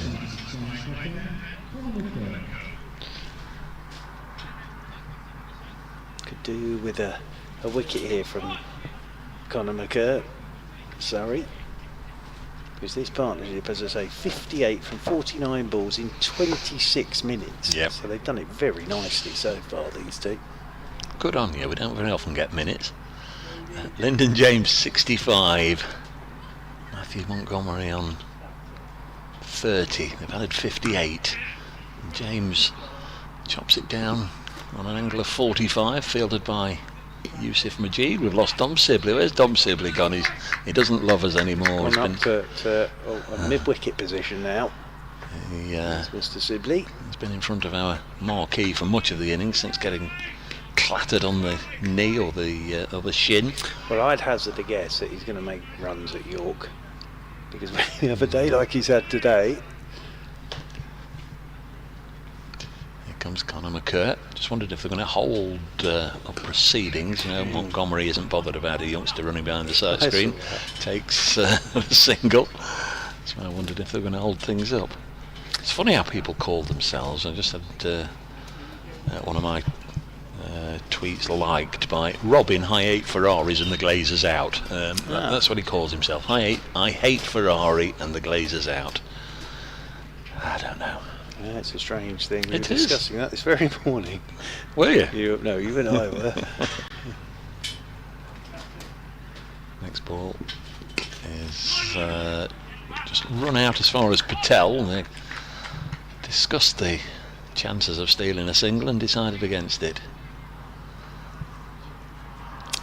But there are some darker clouds rumbling in, but if the rain were to fall out, they're way ahead of where they would need to be, the Outlaws.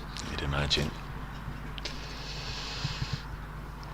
I think the power lines today have got as many mentions as we normally give them here. It's a shame, really, because we've got a magnificent view of the pylons as Lyndon James forces it into the offside. I can't think of another first-class cricket ground or a ground that the counties play on, a single taken anywhere in the country where you can see as many pylons or as be in such close proximity to all those electrical wires and lines. Well, ironic if they had a power cut here, wouldn't it? That would be a A real irony. Here's Conor McCurr. Balls to Montgomery. Ooh, beaten outside the off stump there. It was almost like a little bit of a lazy prod towards the ball, which goes and nestles in the gloves of Ben Folkes. Yeah, nicely bowled by Conor McCurr. He's actually bowled very nicely today, yes, hasn't he, Conor McCurr? Yeah. But sort of losing his fast bowling partner, it does make it very difficult when you're the one quick.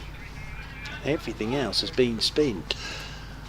Don't necessarily think it makes it much trickier for him, but certainly for Rory Burns it really is an issue as Montgomery drives this into the offside. Of course they'll all be very familiar with the work of Conor McCurr, and he'll be familiar with his Nottinghamshire batters, many of whom he's shared a dressing room with and the field with briefly. Only played 3 or 4 games for Nottinghamshire, Conor McCurr, in the Blast, but I know they very much enjoyed his company, and I'd like to think he enjoyed being part of the Trent Bridge Blast experience. Conor McCurr, let's have a look. I've only got 1 game down there. Oh no, there we are. Oh, he only batted once, that was it. No, he played 4 matches, got 4 wickets. Well, here's a moment, because Luke Griffiths is coming into the attack to bowl the 30th over on his debut. So he made 4 with the bat. He did drop Lyndon James, but now he's got a chance to make amends with the ball on his debut. So he is right arm medium quick, and it's our first sighting of him, and he will be coming over the wicket, right arm over the wicket to Montgomery. He's up on a length straight away. Montgomery drives thick inside edge, rolls away into the leg side, and there's no run. Only 6 runs from the last 2 overs. That's now 6 runs from 13 deliveries. Well, 7 1/4 runs an over it's currently required at. where's number 91? There's Griffiths. As over the wicket he goes once again, and Montgomery's driving and half stopped by Rory Burns, shy at the keeper's end from Conor McCurr, but they're through for the single, and that will bring James back onto strike on 67. 162 for 3. I think the fact that it's Ben Folkes, who's got such a fabulous reputation, probably means that people with a powerful throw like Conor McCurr can test him out. Griffiths, over the wicket he comes. That's well bowled, right up there on the toes of James. He's a tall lad, he's got a whippy action, and as I say, it's my first real sighting of him, and his first 3 balls have been there or thereabouts. Nice tidy start from the young man. Lyndon James wanders off towards square leg, settles over his bat once more. Griffiths running away from us, comes in over the wicket to Lyndon James, who swung him leg side up over the top of short mid wicket. Hasn't really got hold of it, but it's got a thick enough inside edge to get it over the boundary rope and away for 4. So nothing wrong with the delivery, but I think Lyndon James just saw it was a length ball and put his bottom hand through it. He's on to 71 from 65, and it's 166 for 3. Hand firmly touching wood here when I say this, but the fact that Lyndon James was so disappointed to get out for 82 at Leicestershire might just count against Surrey here. Well, absolutely, he's got another good chance here, hasn't he? He's got to sort of take it with both hands if he can. As in over the wicket once again goes Griffiths. Oh, now as we say that, this is a top edge high in the air. Folkes claims it, takes it. What a moment that is for young Mr. Griffiths. It shows a bit of character in the fact that it was Griffiths that dropped Lyndon James, and now he's got him off the top edge straight up in the air. That changes things, and it was Folkes who put his name on it with the gloves, and James goes for a lovely 71, and it's 166 for 4. Well batted Lyndon James, but he will feel he's left 100 out there without a doubt, but fair play to Luke Griffiths. He has his first wicket for Surrey, and it's a big one. It's Lyndon James for 71.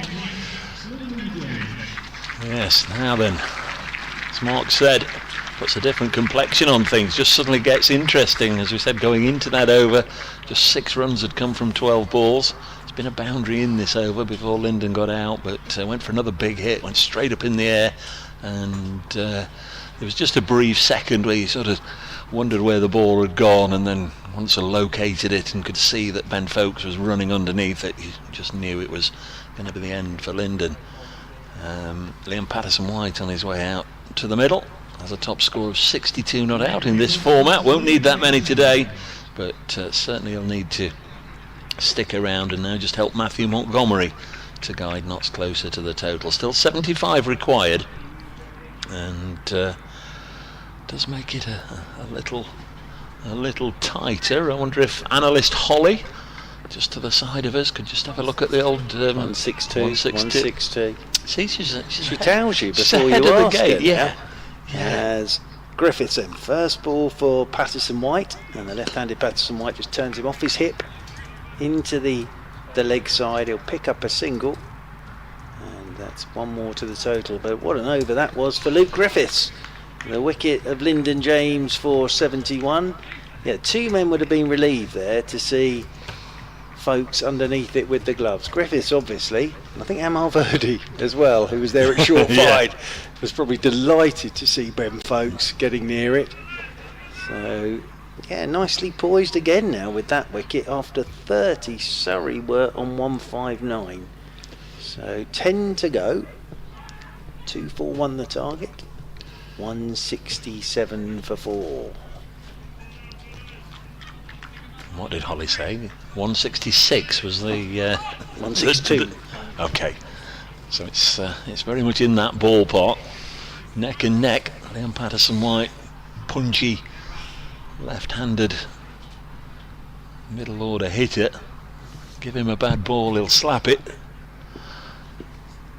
Trying not to give him a bad ball is Conor McCurt from the Suckham end. Bowls, oh, that's a good delivery. You're not going to slap those about, are you? Just short of a length. It was good pace, good bounce, good carry through to the keeper. Went very quickly past the bat, and Liam Patterson-White goes down and does a little bit of gardening. You see on the live stream there's still that greens to it that's there all day, but it's played very nicely indeed. It's given us, in truth, a good game of cricket. It's just the rain that sort of spoiled things this morning. Took us into the afternoon before we really got any momentum into this game. There's Conor McCurt, bowls again to Patterson-White, forces this into the offside. Things have just got a little tighter for Nottinghamshire. Those 2 quiet overs before Lyndon James got out, and now you feel another couple of quiet overs here, and Notts are going to be left with an uphill task. 74 still required from 58 deliveries. Schardendorf in next. He can also play the big shots. And Calvin Harris and Brett Hutton. Next delivery is, oh, that's pulled away onto the leg side. Cries of catch, but it's a big boundary out there actually today, and it falls well short of Ben Geddes. They take a single, so LPW's up and running, or P-White as it's got on the graphics on the live stream. It's quite a big boundary, isn't it, out on it is. Well, we saw the pavilion side. Burns and Patel both get caught, didn't we? Right on the edge of that deep backward square boundary, because they are big boundaries square of the wicket here a while back. So Matthew Montgomery on 33. Oh, well, he's cut this down to Yusuf Majid in front of us for a single. Montgomery on to 34. With the departure of Lyndon James, a lot of responsibility now falls on the shoulders of Matthew Montgomery. Got to 34 quite quickly, better than a run of ball. Takes 29 deliveries.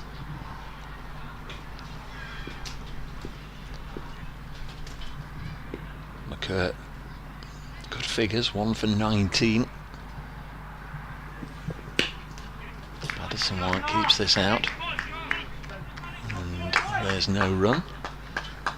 Nearly time for Mark to do his disappearing act again. Thank you. Yes, I'll go at the end of this over because there's 1 ball left. As I say, it may be that Brentford have equalised or something. Oh, Patterson White's 22. He's coming off. Oh his back yeah, of his no, shirt. I was just pointing to the screen there where there's a shot in the background of people wrapped up in Batman blankets. Look, absolutely freezing cold as Patterson White forces this away. So a good over from Conor McCurr. Just 2 singles, 169 for 4 after 31, and this is getting tighter and tighter for Nottinghamshire. Surrey are very much in this, if not even ahead of the game at this particular juncture. One day cup match, 5th match of 8 for Notts Outlaws, the 4th for Surrey. Notts of matches in the week, away at Radlett against Middlesex on Tuesday, and Kent at Canterbury on Thursday. Hopefully, all being well, I'll be at both, bring you coverage and commentary via the usual places from 11 o'clock in the morning. And then there's a game back here at Welbeck to end the group on Tuesday the 22nd. Again, 11 o'clock start. Here's Luke Griffiths starting his 2nd over. Bowls to Montgomery, and first ball is driven into the covers, no run. 72 more.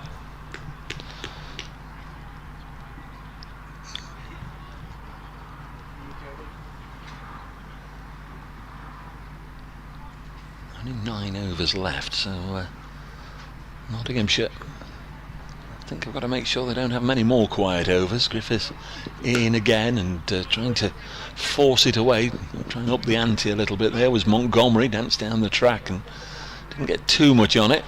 Gets a single as drives it down the ground, hopping and skipping and bobbling on its way to Dan Moriarty.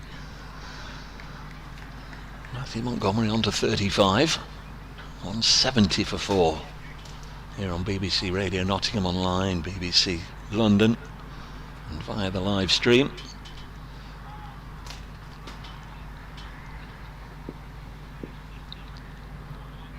Griffiths, Patterson White was walking across his stumps there, just trying to distract the bowler, I fancy. Let's try and get him to alter his line, because Luke Griffiths has really been nice and tidy since coming into the attack. Went for a boundary right at the start of his spell, but he's only 1 for 7 now. Into his 2nd over. Got that big wicket of Lyndon James. He's into LPW, who's struck on the pad, I fancy. They're going to scamper through for a run. Let's have a look at Ben Peverell, our umpire. Don't know if he's entirely... Oh, he is entirely sure. There's a run to Liam Patterson White, so a little bit of bat involved on that one. 171 for 4 Nottinghamshire.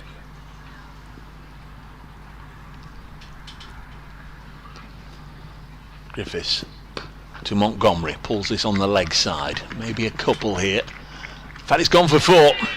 It's gone for 4, and that was nothing against the fielder, just fancied it may well be cut off, but Ben Geddes couldn't get round, and there was plenty of pace on it from the bat of Montgomery, so he gets a boundary. And now Dominic Sibley is pushed back from mid-wicket onto that deep mid-wicket fence, right into that gap, trying to plug that gap where Montgomery pulled that boundary. So Montgomery's got the board moving again. Final ball of this over, 6 from it so far, and Montgomery again drives handsomely into the offside, and that'll be another boundary. So 2 from 4 balls, and then boundary, and that makes it a very profitable over for the Outlaws. 10 from it, and Matthew Montgomery in particular going along nicely now. He's 43 from 33, and Notts requires 62 from the last 8 overs. We'll enter the final power play, as I think, Mark, you would know better than I, because you've just been outside our Bijou marquee. Is there perhaps a little spit and spot of rain in the air? It's not so much that, and it wouldn't stop the game now, but the light's not great. It's pretty gloomy out there, to be honest with you. And Conor McCurr is going to bowl his 7th over. He's got 2 left as Conor McCurr. So he's got 2 left of the 8. He's going to have to go spin. At the back end here is Rory Burns. unless he turned to Ryan Patel, but he's not going to do that. So it'll be spin, and it's going to be Conor McCurr to bowl the 33rd over, coming in over the wicket, and Patterson White turns this one into the leg side. Actually, Griffith says that those first four balls were perfect, but it was just good batting from Montgomery. Yeah. It was back of a length and he got it away through the leg side for 4, so then overcompensated and overpitched and was driven through the offside for 4. Kent have defeated Middlesex by 133 runs at Beckenham. That's a good win for Kent, off the back of their win against Surrey as well. Conor McCurr turns in the distance. He's going to come over the wicket to Patterson White. Can't get a run, just pushes it away into the offside. And there is no run. Was this a championship game of cricket with no floodlights? I don't think we'd be out there at the moment. But as it is, we've only got the 8 to go, so we will get through this, but it's fairly gloomy out there at the moment. And of course here at Welbeck there are no floodlights, unless everybody, a la The Legend of Bagger Vance, if anybody has ever seen that film, where on the last hole of the Open golf they all turn their car headlights on. As in over the wicket comes McCurr, and this is flicked uppishly into the leg side by Patterson White. Round comes Ben Geddes to do the fielding. It's good running. They're back for 2. It's 2 more to the total. 181 for 4. Bagger Vance? The Legend of Bagger Vance. Was that a John Wayne film? No, it starred Matt Damon and Will Smith. Never heard of him. Yes, and it was sort of 1920s golf. And Will Smith was this sort of mystical caddy for Matt Damon. Great film, absolute load of rubbish, but really good film. As in over the wicket comes McCurr, and Patterson White's flicked him off his hip and away down below us for 4. So just got across his stumps and has flicked it away behind us for 4 runs. And Patterson White and Montgomery are finding boundaries at just the right time here. 185 for 4, so it's 56 to win off 44. But it all gets down to the last hole, and it's late at night, and he has a 10-footer to win the US Open, and they turn all the car lights on for him. I think we'd have to do that here at Welbeck if we needed floodlights. As in over the wicket comes Conor McCurr again, and Patterson White is cutting in front of square out towards the sweeper on the cover boundary rope. Cameron Steele is out there, does the fielding as the throw comes in over the top of the stumps. So 1 ball to go in the over, and it's been a goodish over again for the Outlaws. 7 off it. McCurr's bowled beautifully today, I think. 1 for 26 so far. He's got 1 ball left of this, his 7th over. As Conor McCurr, sporting the modern mullet at the moment. Conor McCurr, it rather suits him, I have to say, as he's in over the wicket, and this is driven by Montgomery out towards Geddes, sweeping on that cover boundary rope. So now it gets interesting from a Rory Burns point of view. Who does he turn to here? Griffiths has had a couple. I'm not sure he's going to get any more, just from the looks of the way players are moving. And Conor McCurr's got 1 left with 7 remaining. Nope, Griffiths is getting another one. So Griffiths does get another one. So young Mr. Griffiths on his debut. He's bowling in the nitty gritty overs here. 33 gone, 8 off that over. 187 for 4 with 7 remaining. 54 required by the Outlaws. And Luke Griffiths getting ready to bowl his 3rd over. He's got that 1 big wicket of Lyndon James so far for 71. Yes, Mark the Mod is picking up on the fact that I was just talking about Lyndon not missing out on 100 for the 2nd time, as Luke Griffiths bowls a big wide to start with outside the off stump. And that's the last, or one of the last things that Rory Burns would have wanted or hoped for. Wide. So 1 to the total and an extra ball to be bowled. 188 for 4. Must need 53 from 42 balls. There's Griffiths again. Good athletic approach. Driven down the ground by Montgomery. Conor McCurr will do the fielding. spears a good hard throw down to Ben Folkes at the far end of the ground. Notice that young Mr. Griffiths has been christened Griff out there by all the Surrey team. They've obviously sat around and thought about that for a long time last night. But no, actually, to be fair to him, he's a big lad for 17, isn't he? And Is that all he he's is? done a nice action, yep. He's still got a year to go at school. Crikey. So he's a big lad for 17, Mr. Griffiths. They're just swapping Conor McCurr and Dan Moriarty for the left-hander. It's Patterson White who's made 10 from 13. Griffiths bowls. Patterson White comes down the ground. Oh, he's got 4 runs. Oh, and the ball is clattered into the roof of our Bijou marquee. And Mark Church will go and do the fielding. Mighty fine shot from Liam Patterson White.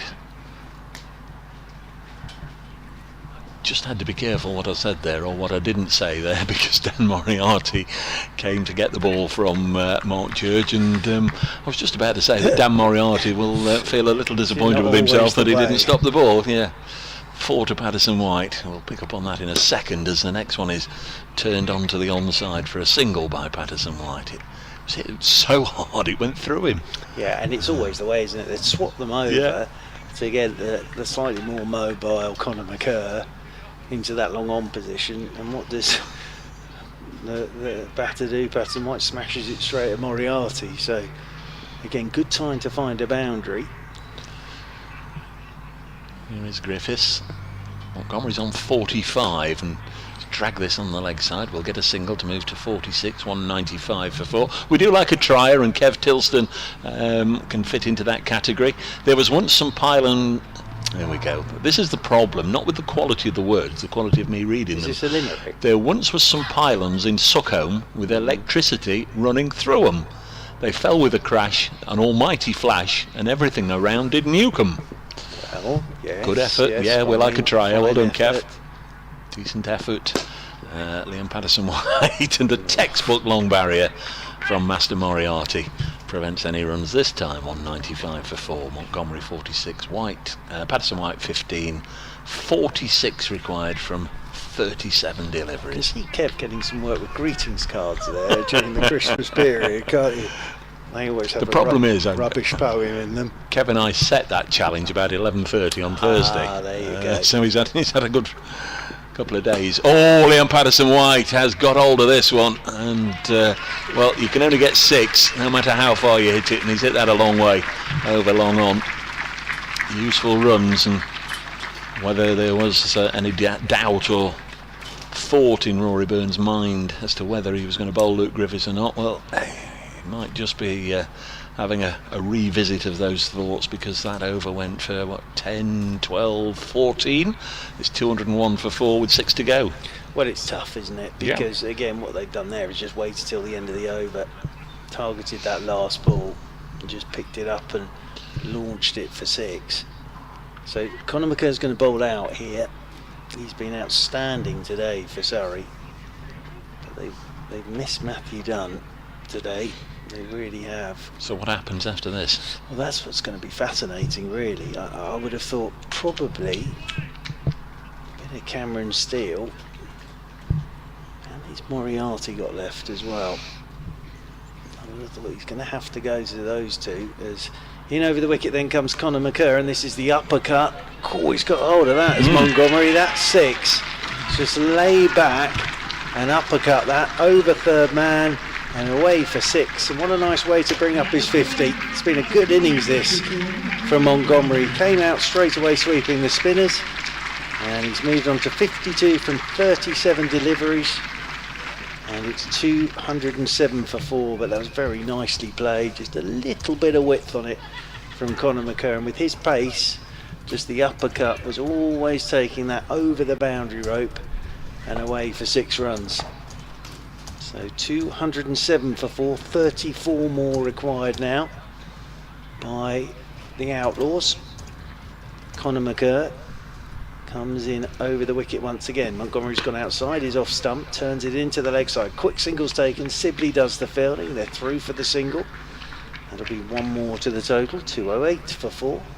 Montgomery's moved on to 53. Patterson White comes back onto strike on 21. Good partnership from these two. Just picked up, hasn't he, Yeah. Montgomery, from where Lyndon James left off, really. But again, what he's done is he's done it with no great fuss or bother. That's been the other thing from him. Conor McCurr is in over the wicket to Patterson White, who's picked him up, hooked him in the air. This could be out, should be out, will be out. Nicely taken by Ben Geddes. And Conor McCurr deserves another wicket there.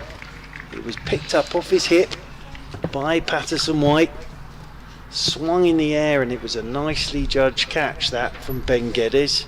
So again, that just makes it interesting. And Geddes, very safe pair of hands, but McCurr has been the pick of the Surrey bowlers today by quite a distance, and picks up a well-deserved second wicket.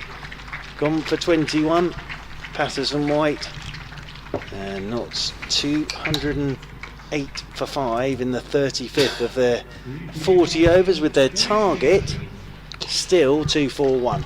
Yep, they're not over the line yet. There's Dane Shardendorf on his way out to the middle. Yep. Calvin Harrison, Brett Hutton, Tom Loughton, and Toby Petman to come. 208 for 5.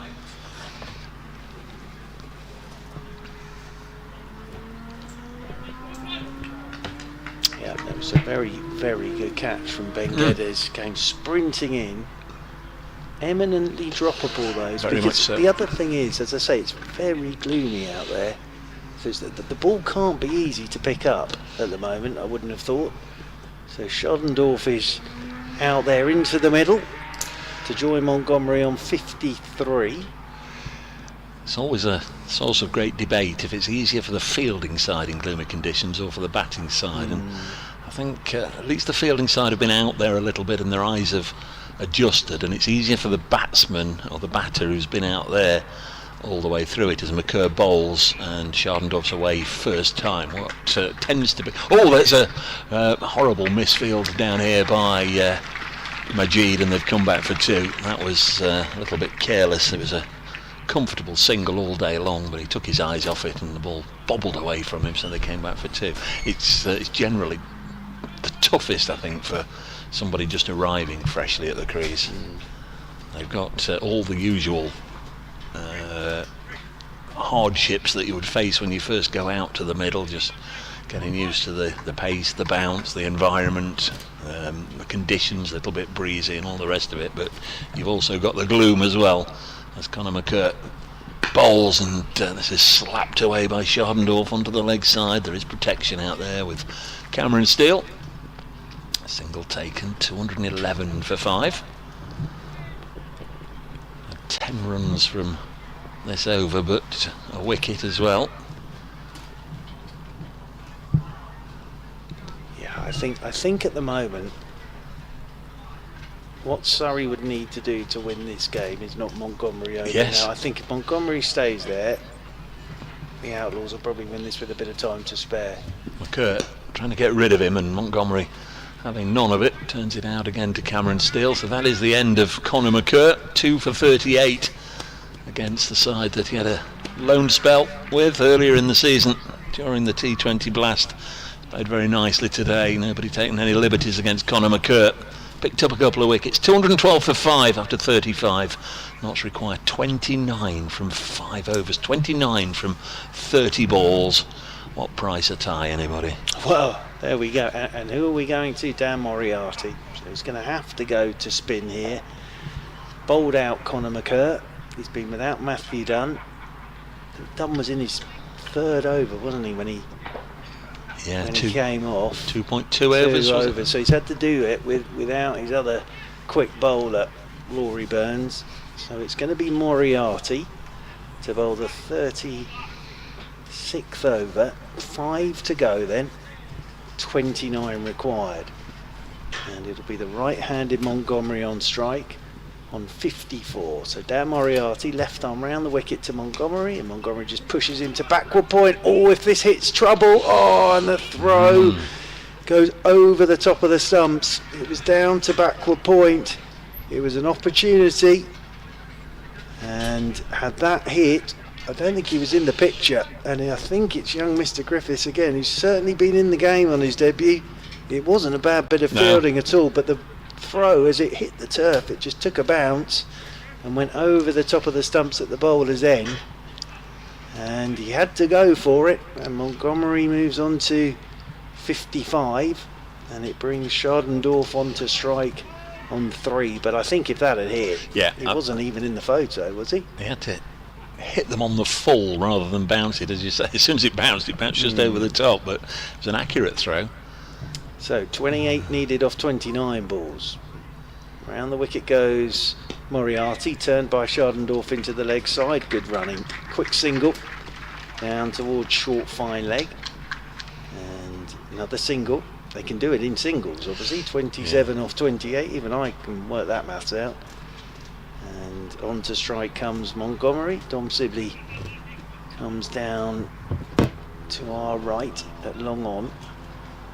Moriarty in, Montgomery outside edge because that bounced on him, and the fielder dives at short third. It's Majid, it's got underneath him, and Amar Verdi then dives down in front of the boundary rope, and there are Surrey players all over the carpet, and in the end the ball's gone over the boundary rope and away for 4, and it bounced on Montgomery. It found the edge, but Majid couldn't get down to it, and then Amar Verdi, to his credit, gave it everything to get there, but it just beat him over the rope and away for 4. 23 required off 27 now by the Outlaws. Montgomery on 59 as Moriarty's into him. He's reverse sweeping straight to Griffiths.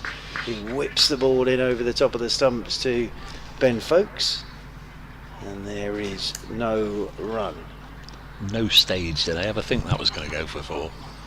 Waits again. Does Montgomery. He's backing away, cuts in the air, and Rory Burns has almost taken a blinding catch at short extra cover. He got a left hand to it. It was a brilliant effort from the captain.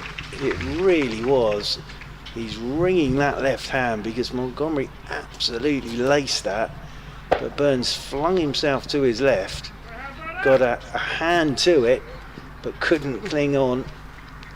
And Montgomery moves on to 61. 21 required off 25 deliveries. Last ball of this, the 36th, as Moriarty is in. Montgomery backs away, cuts it out towards the sweeper on the cover boundary rope, and they will pick up a single as Cameron Steele does the fielding. So he's living slightly dangerously, is Montgomery, but he's still there. He could have been run out in that over, and a wonderful effort by Rory Burns, but still there. That's the key thing, and it means that there are 20 required by the Outlaws and 24 balls remaining. In the same group as Notts and Surrey, then 2 results. Yorkshire have defeated Essex today, Kent have defeated Middlesex. Hampshire and Leicestershire. Hampshire 296, Leicestershire 274 for 6 in the 44th. So Leicestershire need 23 runs to defeat Hampshire. If they do that, they will go top of the table. And in the other group, Northants have defeated Durham, Glamorgan have defeated Sussex, Warwickshire defeated Worcestershire, and Gloucestershire are going to beat Somerset by quite a margin. Somerset need 218 from 15 overs, and they're running out of wickets as well. 221 for 5 here. Still don't know which way this one's going to go. I think probably rather be in Nottinghamshire's position right now, but Montgomery scoops the next ball up in the air, and you might have a different view on things. Let's see how it goes. It's going to be Moriarty. Oh, it's not going to be Moriarty, it's going to be Cameron Steele. I was looking at the graphics rather than what was unfolding in front of me, and he has got him. Surely, first ball of the over, and Montgomery's out LBW. And Nottinghamshire can never do things easily. Matthew Montgomery has played terrifically well there, and Cameron Steele just seemed to hurry on to him, keep a little low, not short enough to pull. Montgomery trying to do it and has missed it, and he's gone LBW to Cameron Steele for 61. And 221 for 6. Now it gets interesting. I think it's the googly from Cameron still. It just doesn't bounce. And Montgomery's gone onto the back foot to pull it. And it's just hit him plumb in front. He knew. Dave Bracegirdle knew. I don't think the umpire man then needed to actually put the finger up because Montgomery was walking off. Now that does make it interesting now. 20 required off 23 deliveries. And a very fine innings that from Montgomery. But we did say as long as he's there, they'll win this game of cricket. But now he's gone. And Calvin Harrison, he looks very happy on his screenshot on the live stream there, doesn't he? He looks delighted with the shot he's played. So he's out there in the middle now. 20 required off 23 deliveries. So Calvin Harrison with a bit of a job to do here now, alongside Schardendorf.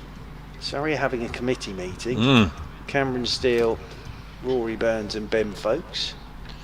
It's interesting, this is going to be spin till the end as well, isn't it?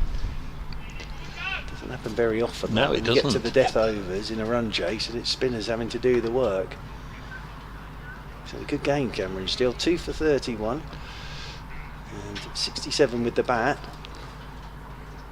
Can a leg spinner pick a leg spinner? Calvin Harrison out there with bat in hand. He's taken guard and he's going to be facing, I'll say, somebody who purports to send the ball down in a similar manner to that which he does. First ball is through him and into the gloves of Ben Folkes. He's not picked that one. No.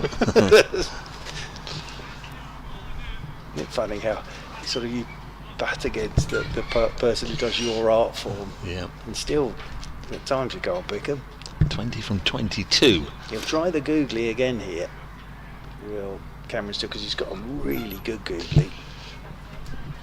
All the time it's getting gloomier and gloomier. Steele tosses it up, driven away into the offside, through the offside. It runs in. There might be 4 of them for Harrison.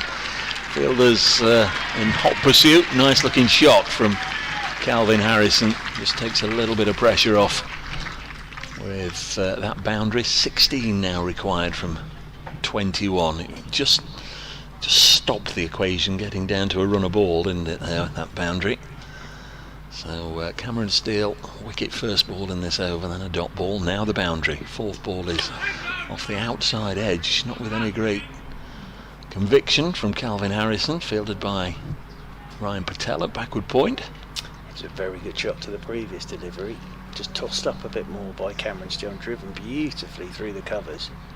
225 for 6. Harrison has 4. It's a low full toss to mid wicket, low down, fielded by Sibley, and there's no run. Did pretty well there, Dom Sibley. It's on the half volley. That wasn't easy for Dom Sibley.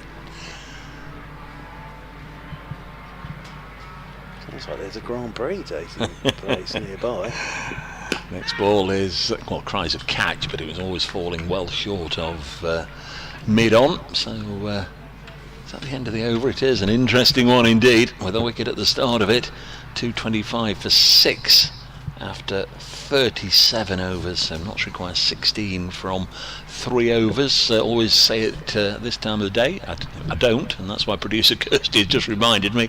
Those of you watching the pictures on the live stream, if you want to get some reaction from the players, just as soon as the game is over, Aaron will be on the boundary edge, and they'll try and get somebody to talk to from the Notts camp. A little bit of reaction from one or two of the participants today, so carry on watching the live stream and we'll bring you some reaction there shortly after the match is finished.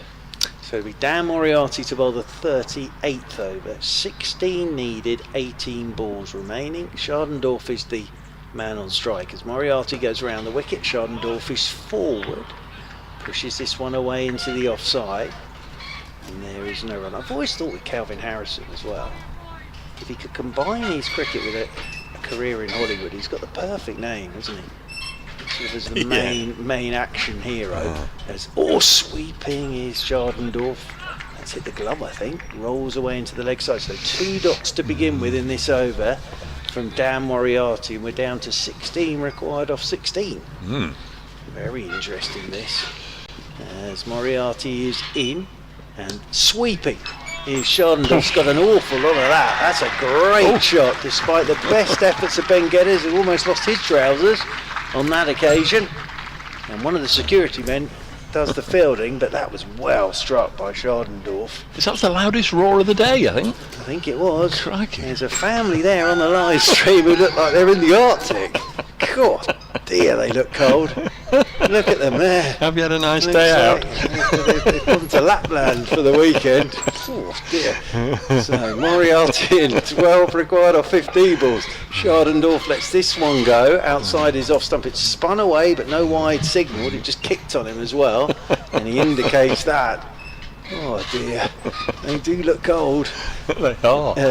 I am. As Moriarty comes around the wicket once again, and Shardendorf swings and misses, and the bails are taken off by Ben Folkes. So it's a good comeback this from Dan Moriarty after being struck for a boundary. As the tent starts blowing away again. Bijou Marquis might not be here by the end of this game. It could be halfway down the pitch we're playing on, I think.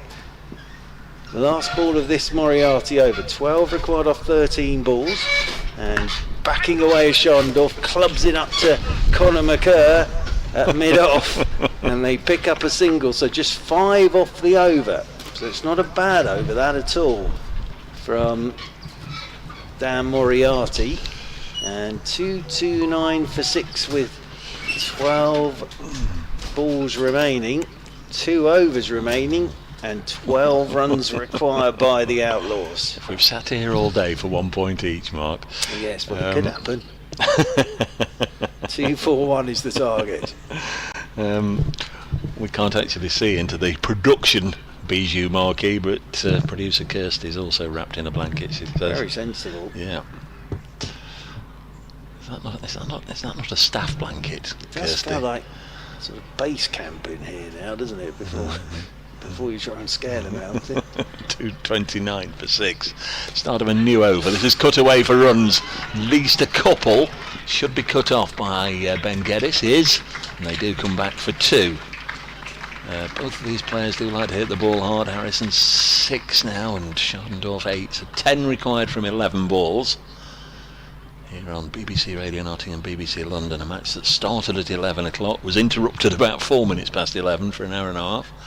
Next one is cut away. It's not cut away. Thought it was cut away, but it's through into the gloves of Folkes, with Harrison throwing the bat at it. It's just what can Cameron still give whoever's bowling the last over to defend? Yeah. Steele bowls.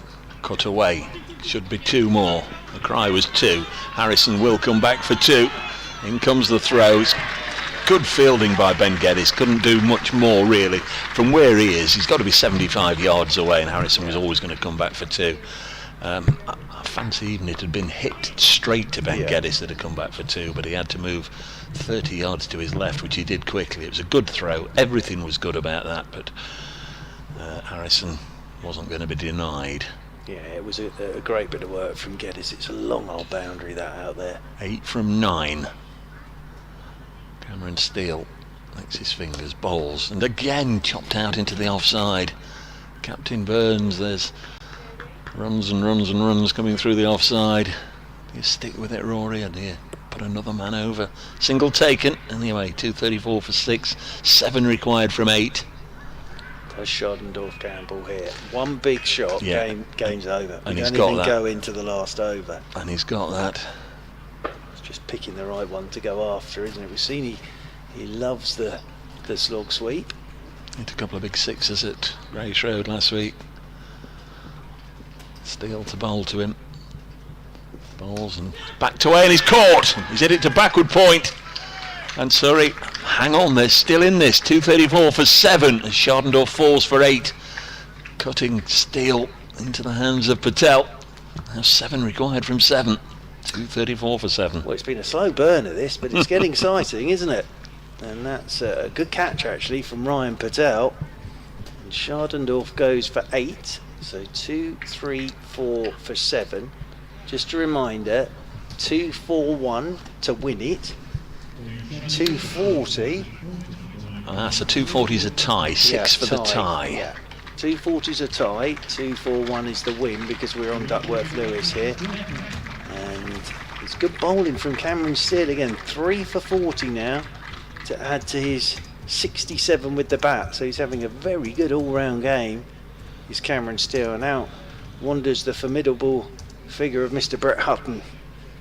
Marches out there to join his partner Calvin Harrison. 7 required off 7 balls. It sounds very simple, that, doesn't it? Sort of a run a ball, but it's the match situation. And you also have that thing of, well, one big hit here and it's game's over. And it's very tempting. And as well, this wouldn't have been in the Surrey game plan, would it? We'll go into the final couple of overs with... Well, if you think about it, they've had 10, 13 overs apace. Yeah. And everything else has been spin. So 1 ball left in this over. Brett Hutton is the new arrival in the middle. We know he can give it a bit of a wallop. He can also have a swish and a miss. He's driven down the ground and will get a single. Will also mean he keeps strike. So we're going to enter the final over of this game with 6 required to win. 5 will be a tie. There are 3 wickets in hand. Calvin Harrison is relatively nicely set on 9 from 9. Brett Hutton 1 from 1. And a real mothers' meeting taking place as to who's going to bowl this over. Well, I'm just looking across. Moriarty's still got an over, so you'd think it'll be Moriarty to bowl it. Now, it's not often that you get to the last over and your left arm spinner is bowling it, but that's the option he's got. He could turn to Griffiths again on his debut, but Moriarty's the more experienced of the two, so it will be Dan Moriarty. Steele's finished with 3 for 41, 6 required by Nottinghamshire, 5 it's a tie.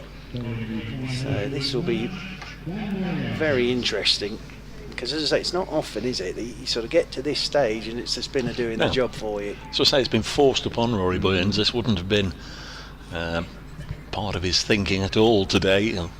Certainly not in the pre-match preparations.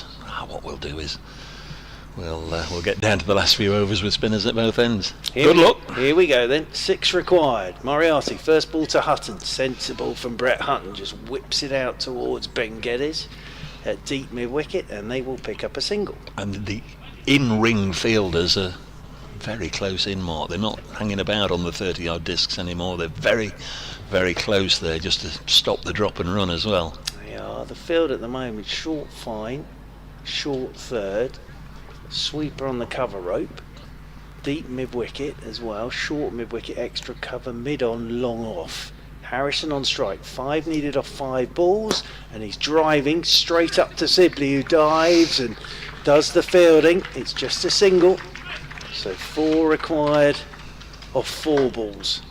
He did well there, Dom Sibley. He did very, very well, and actually Moriarty started this over very well. Now, it must be in Hutton's mind here. 4 required off 4 balls to take a gamble off this delivery, because if he gets the ball away, they win the game. But there are still 3 balls to go after this one, so he can afford to take a gamble here if he wants to.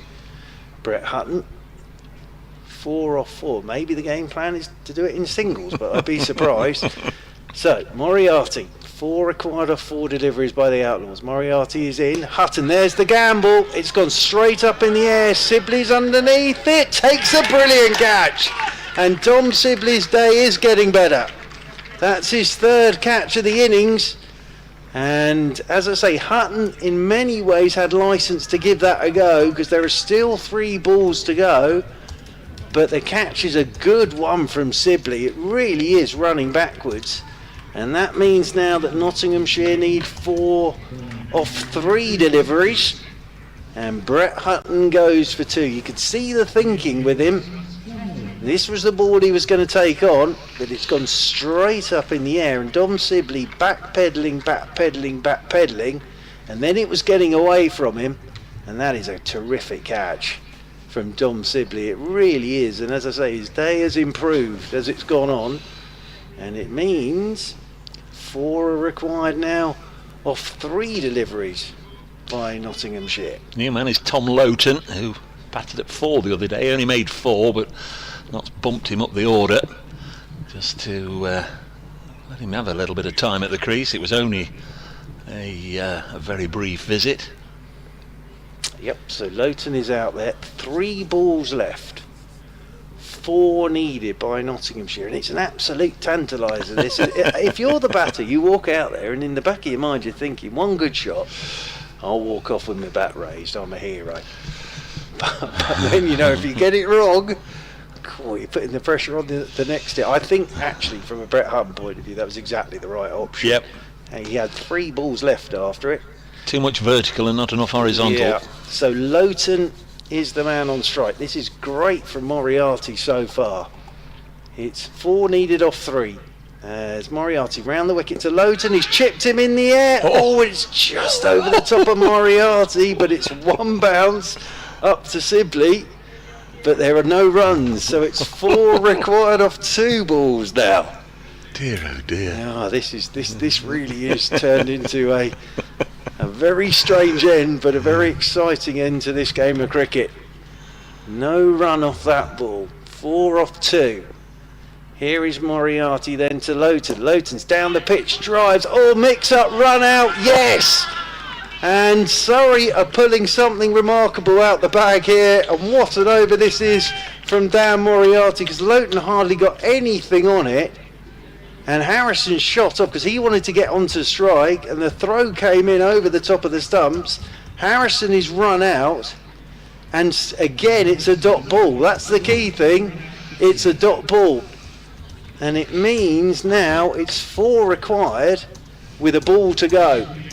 So Tom Petman has to come out and hit a boundary off the last ball, but all credit here to Dan Moriarty, because he's completely held his nerve.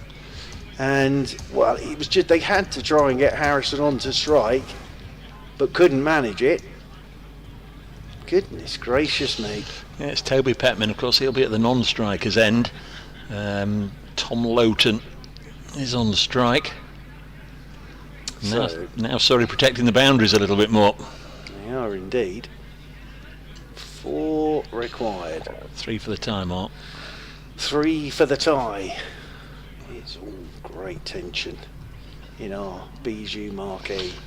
Moriarty then coming into Loughton, and Loughton swinging and gone stumped, and Surrey win it. Would you believe it?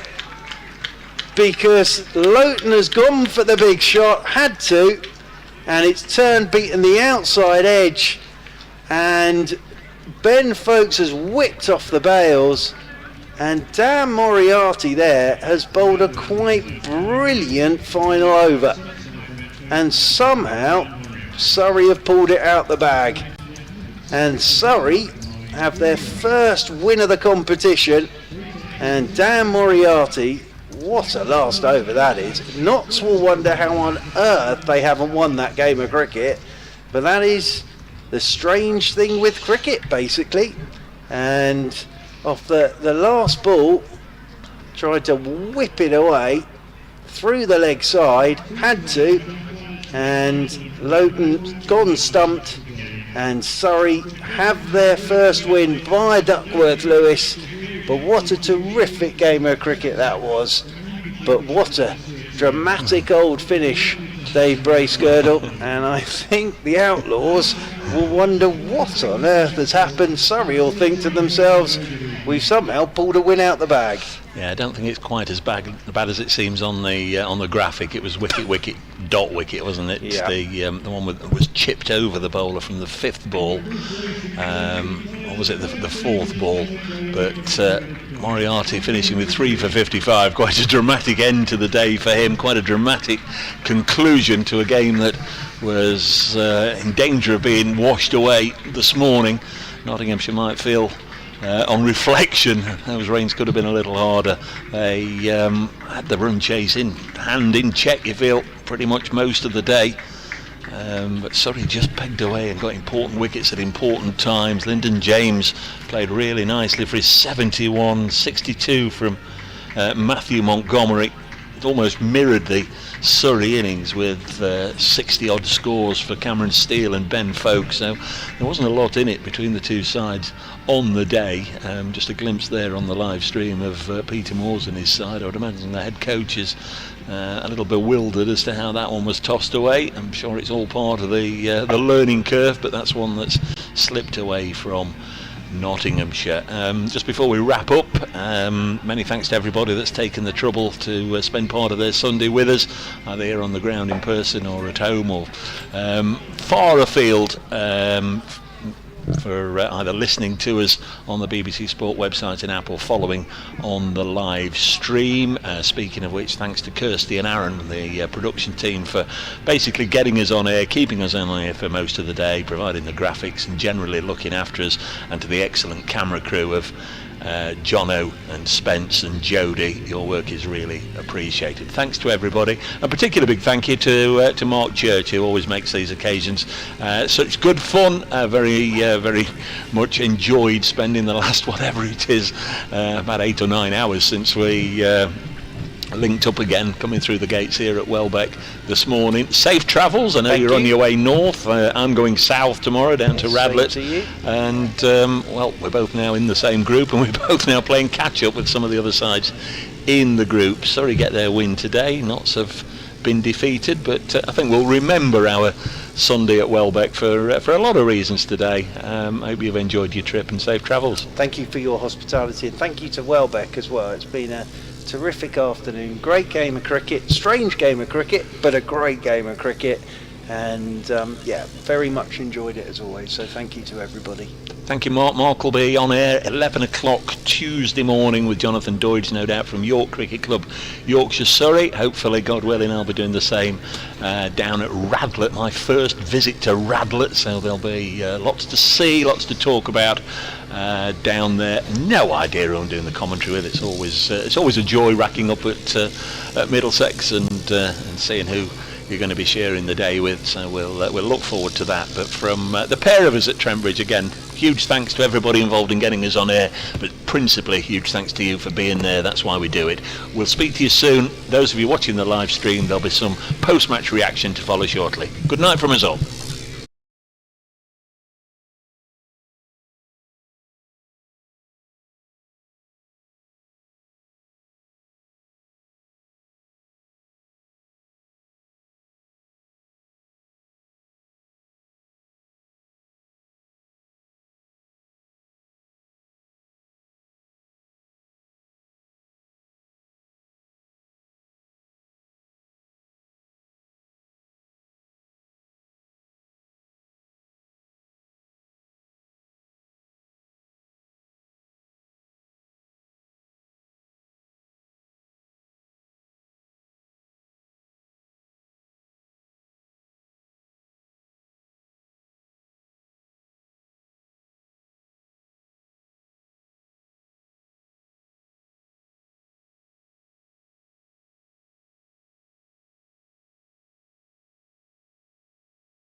Okay, so quite a tough one there for the Outlaws. Unfortunately, losing that game to Surrey by 3 runs.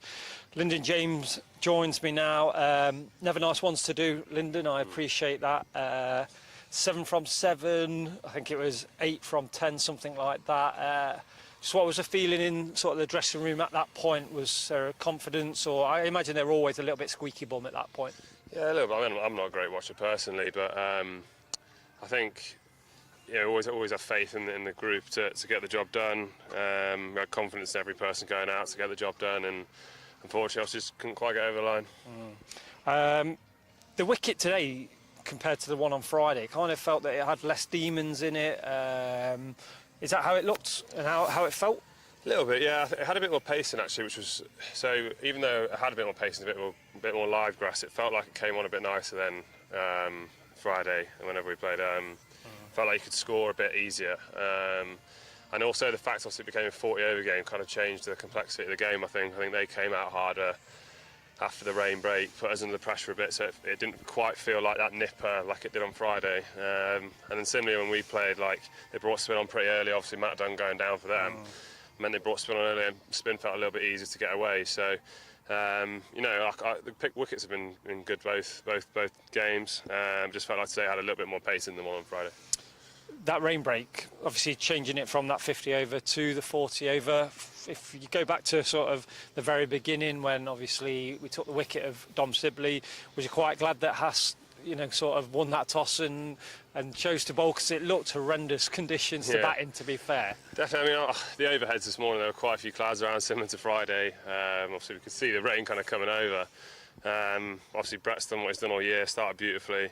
And I think just that rain, it kind of changed their approach when they came out. I think there was obviously a big wind coming this way, and you could see that they kind of targeted anyone bowling into the wind. It was only a small hit out to that boundary today, so with the left-handers, I felt like they targeted that quite smartly, put under pressure a bit. And it felt quite difficult to contain from both ends at any one period. I mean, I felt like we bowled well in patches, but never kind of, like closed in as a bit of a partnership and dried it out a bit. So that credit to Surrey Bowers, I think they played pretty well. Obviously a couple of drop catches, but never helped. But these things happen. It's part of cricket. But lots to learn from to take into next week, I guess. Yeah, exactly. And we always say this in sport, and especially this competition this year, haven't really got long to sort of like dwell on results, whether that's a positive or a negative. Obviously we've had 2 games here, now 2 away games. Not the results we wanted from these 2 games, of course, but with the chance of going away now as a group, is that just a chance to focus, maybe have a few chats about, not necessarily what we did wrong, but just sort of reflection on these past 2 games? Yeah, definitely. Obviously we'll review. We'll go down to Radlett tomorrow for training. I'm sure we'll have a good chat about this. I mean, obviously you do talk about things you want to work on. Also, there's a lot of good things that have come from these two games as well. So as I say, we'll reflect, but obviously it's just about it's a quick turnaround and making sure we're ready for Tuesday. And for you personally, obviously you got that high score against Leicester. Dave Bracegirdle on commentary said that you were a bit disappointed with not kind of kicking on and getting that 100. It looked like you was in good form today, the 71 obviously. How did you feel out there? How do you feel, the white ball game of you is sort of performing at the moment? Yeah, I'm obviously happy to be scoring runs, but disappointed, to be honest. I mean, everyone talks about it being 8 off 10, 7 off 7 at the end there, but those lads shouldn't really be batting at the end. I think if you ask both me and Monty there, one of us should really be seeing us home. Frustrating. I mean, the time I got out, we felt a young lad was coming on, targeted a shorter boundary, thought we'd try and put him under a bit of pressure, and fair play to him, he held his nerve. But I thought after that point, I thought Monty was obviously going to see us through, and then unfortunately he got out. But I swear, it's nice to be scoring runs, but you need to be finishing jobs off, I guess. So if you want to be a real ruthless, good cricketer, then that's what you need to be doing.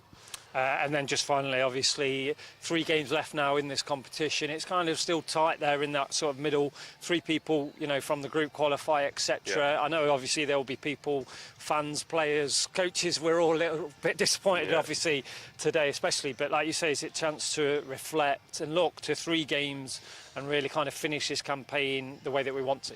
Yeah, I mean, we always talk about, especially with our white ball teams, it's about gaining momentum at the right time. And we did that last year. We had a couple of must-win games, almost qualifiers in the group stage. Beating I think Leicester and Surrey last year to get into the qualifiers. So we're going to have to do obviously similar things in these next 3 games. And I feel like, say, there's a lot of good stuff coming out of these games, but it just hopefully we'll peak at the right point. Put 3 good performances and hopefully get 3 good wins, and then try and get into the qualifiers. Indeed. Well, thank you very much for joining us. I think there's some other people that want to speak to you as well, mate, so I wish you well. All right, mate, OK. Thanks to Lyndon James there, top scorer for the Outlaws on 71, but it is Surrey that take those 2 points today. Now, as I just mentioned to Lyndon there, 2 away games for the Outlaws. But we've got 1 home game here at the John Fretwell Centre in 9 days' time against the Lancashire Lightning. We hope you can join us for then, but obviously follow the boys while they're away. They'll need your support, but we hope to see you back here for that game against the Lancashire Lightning. But from everybody at Trent Bridge Live, thank you very much for joining us for these 2 games here at the John Fretwell Centre. Take care of yourselves, and we hope to see you soon.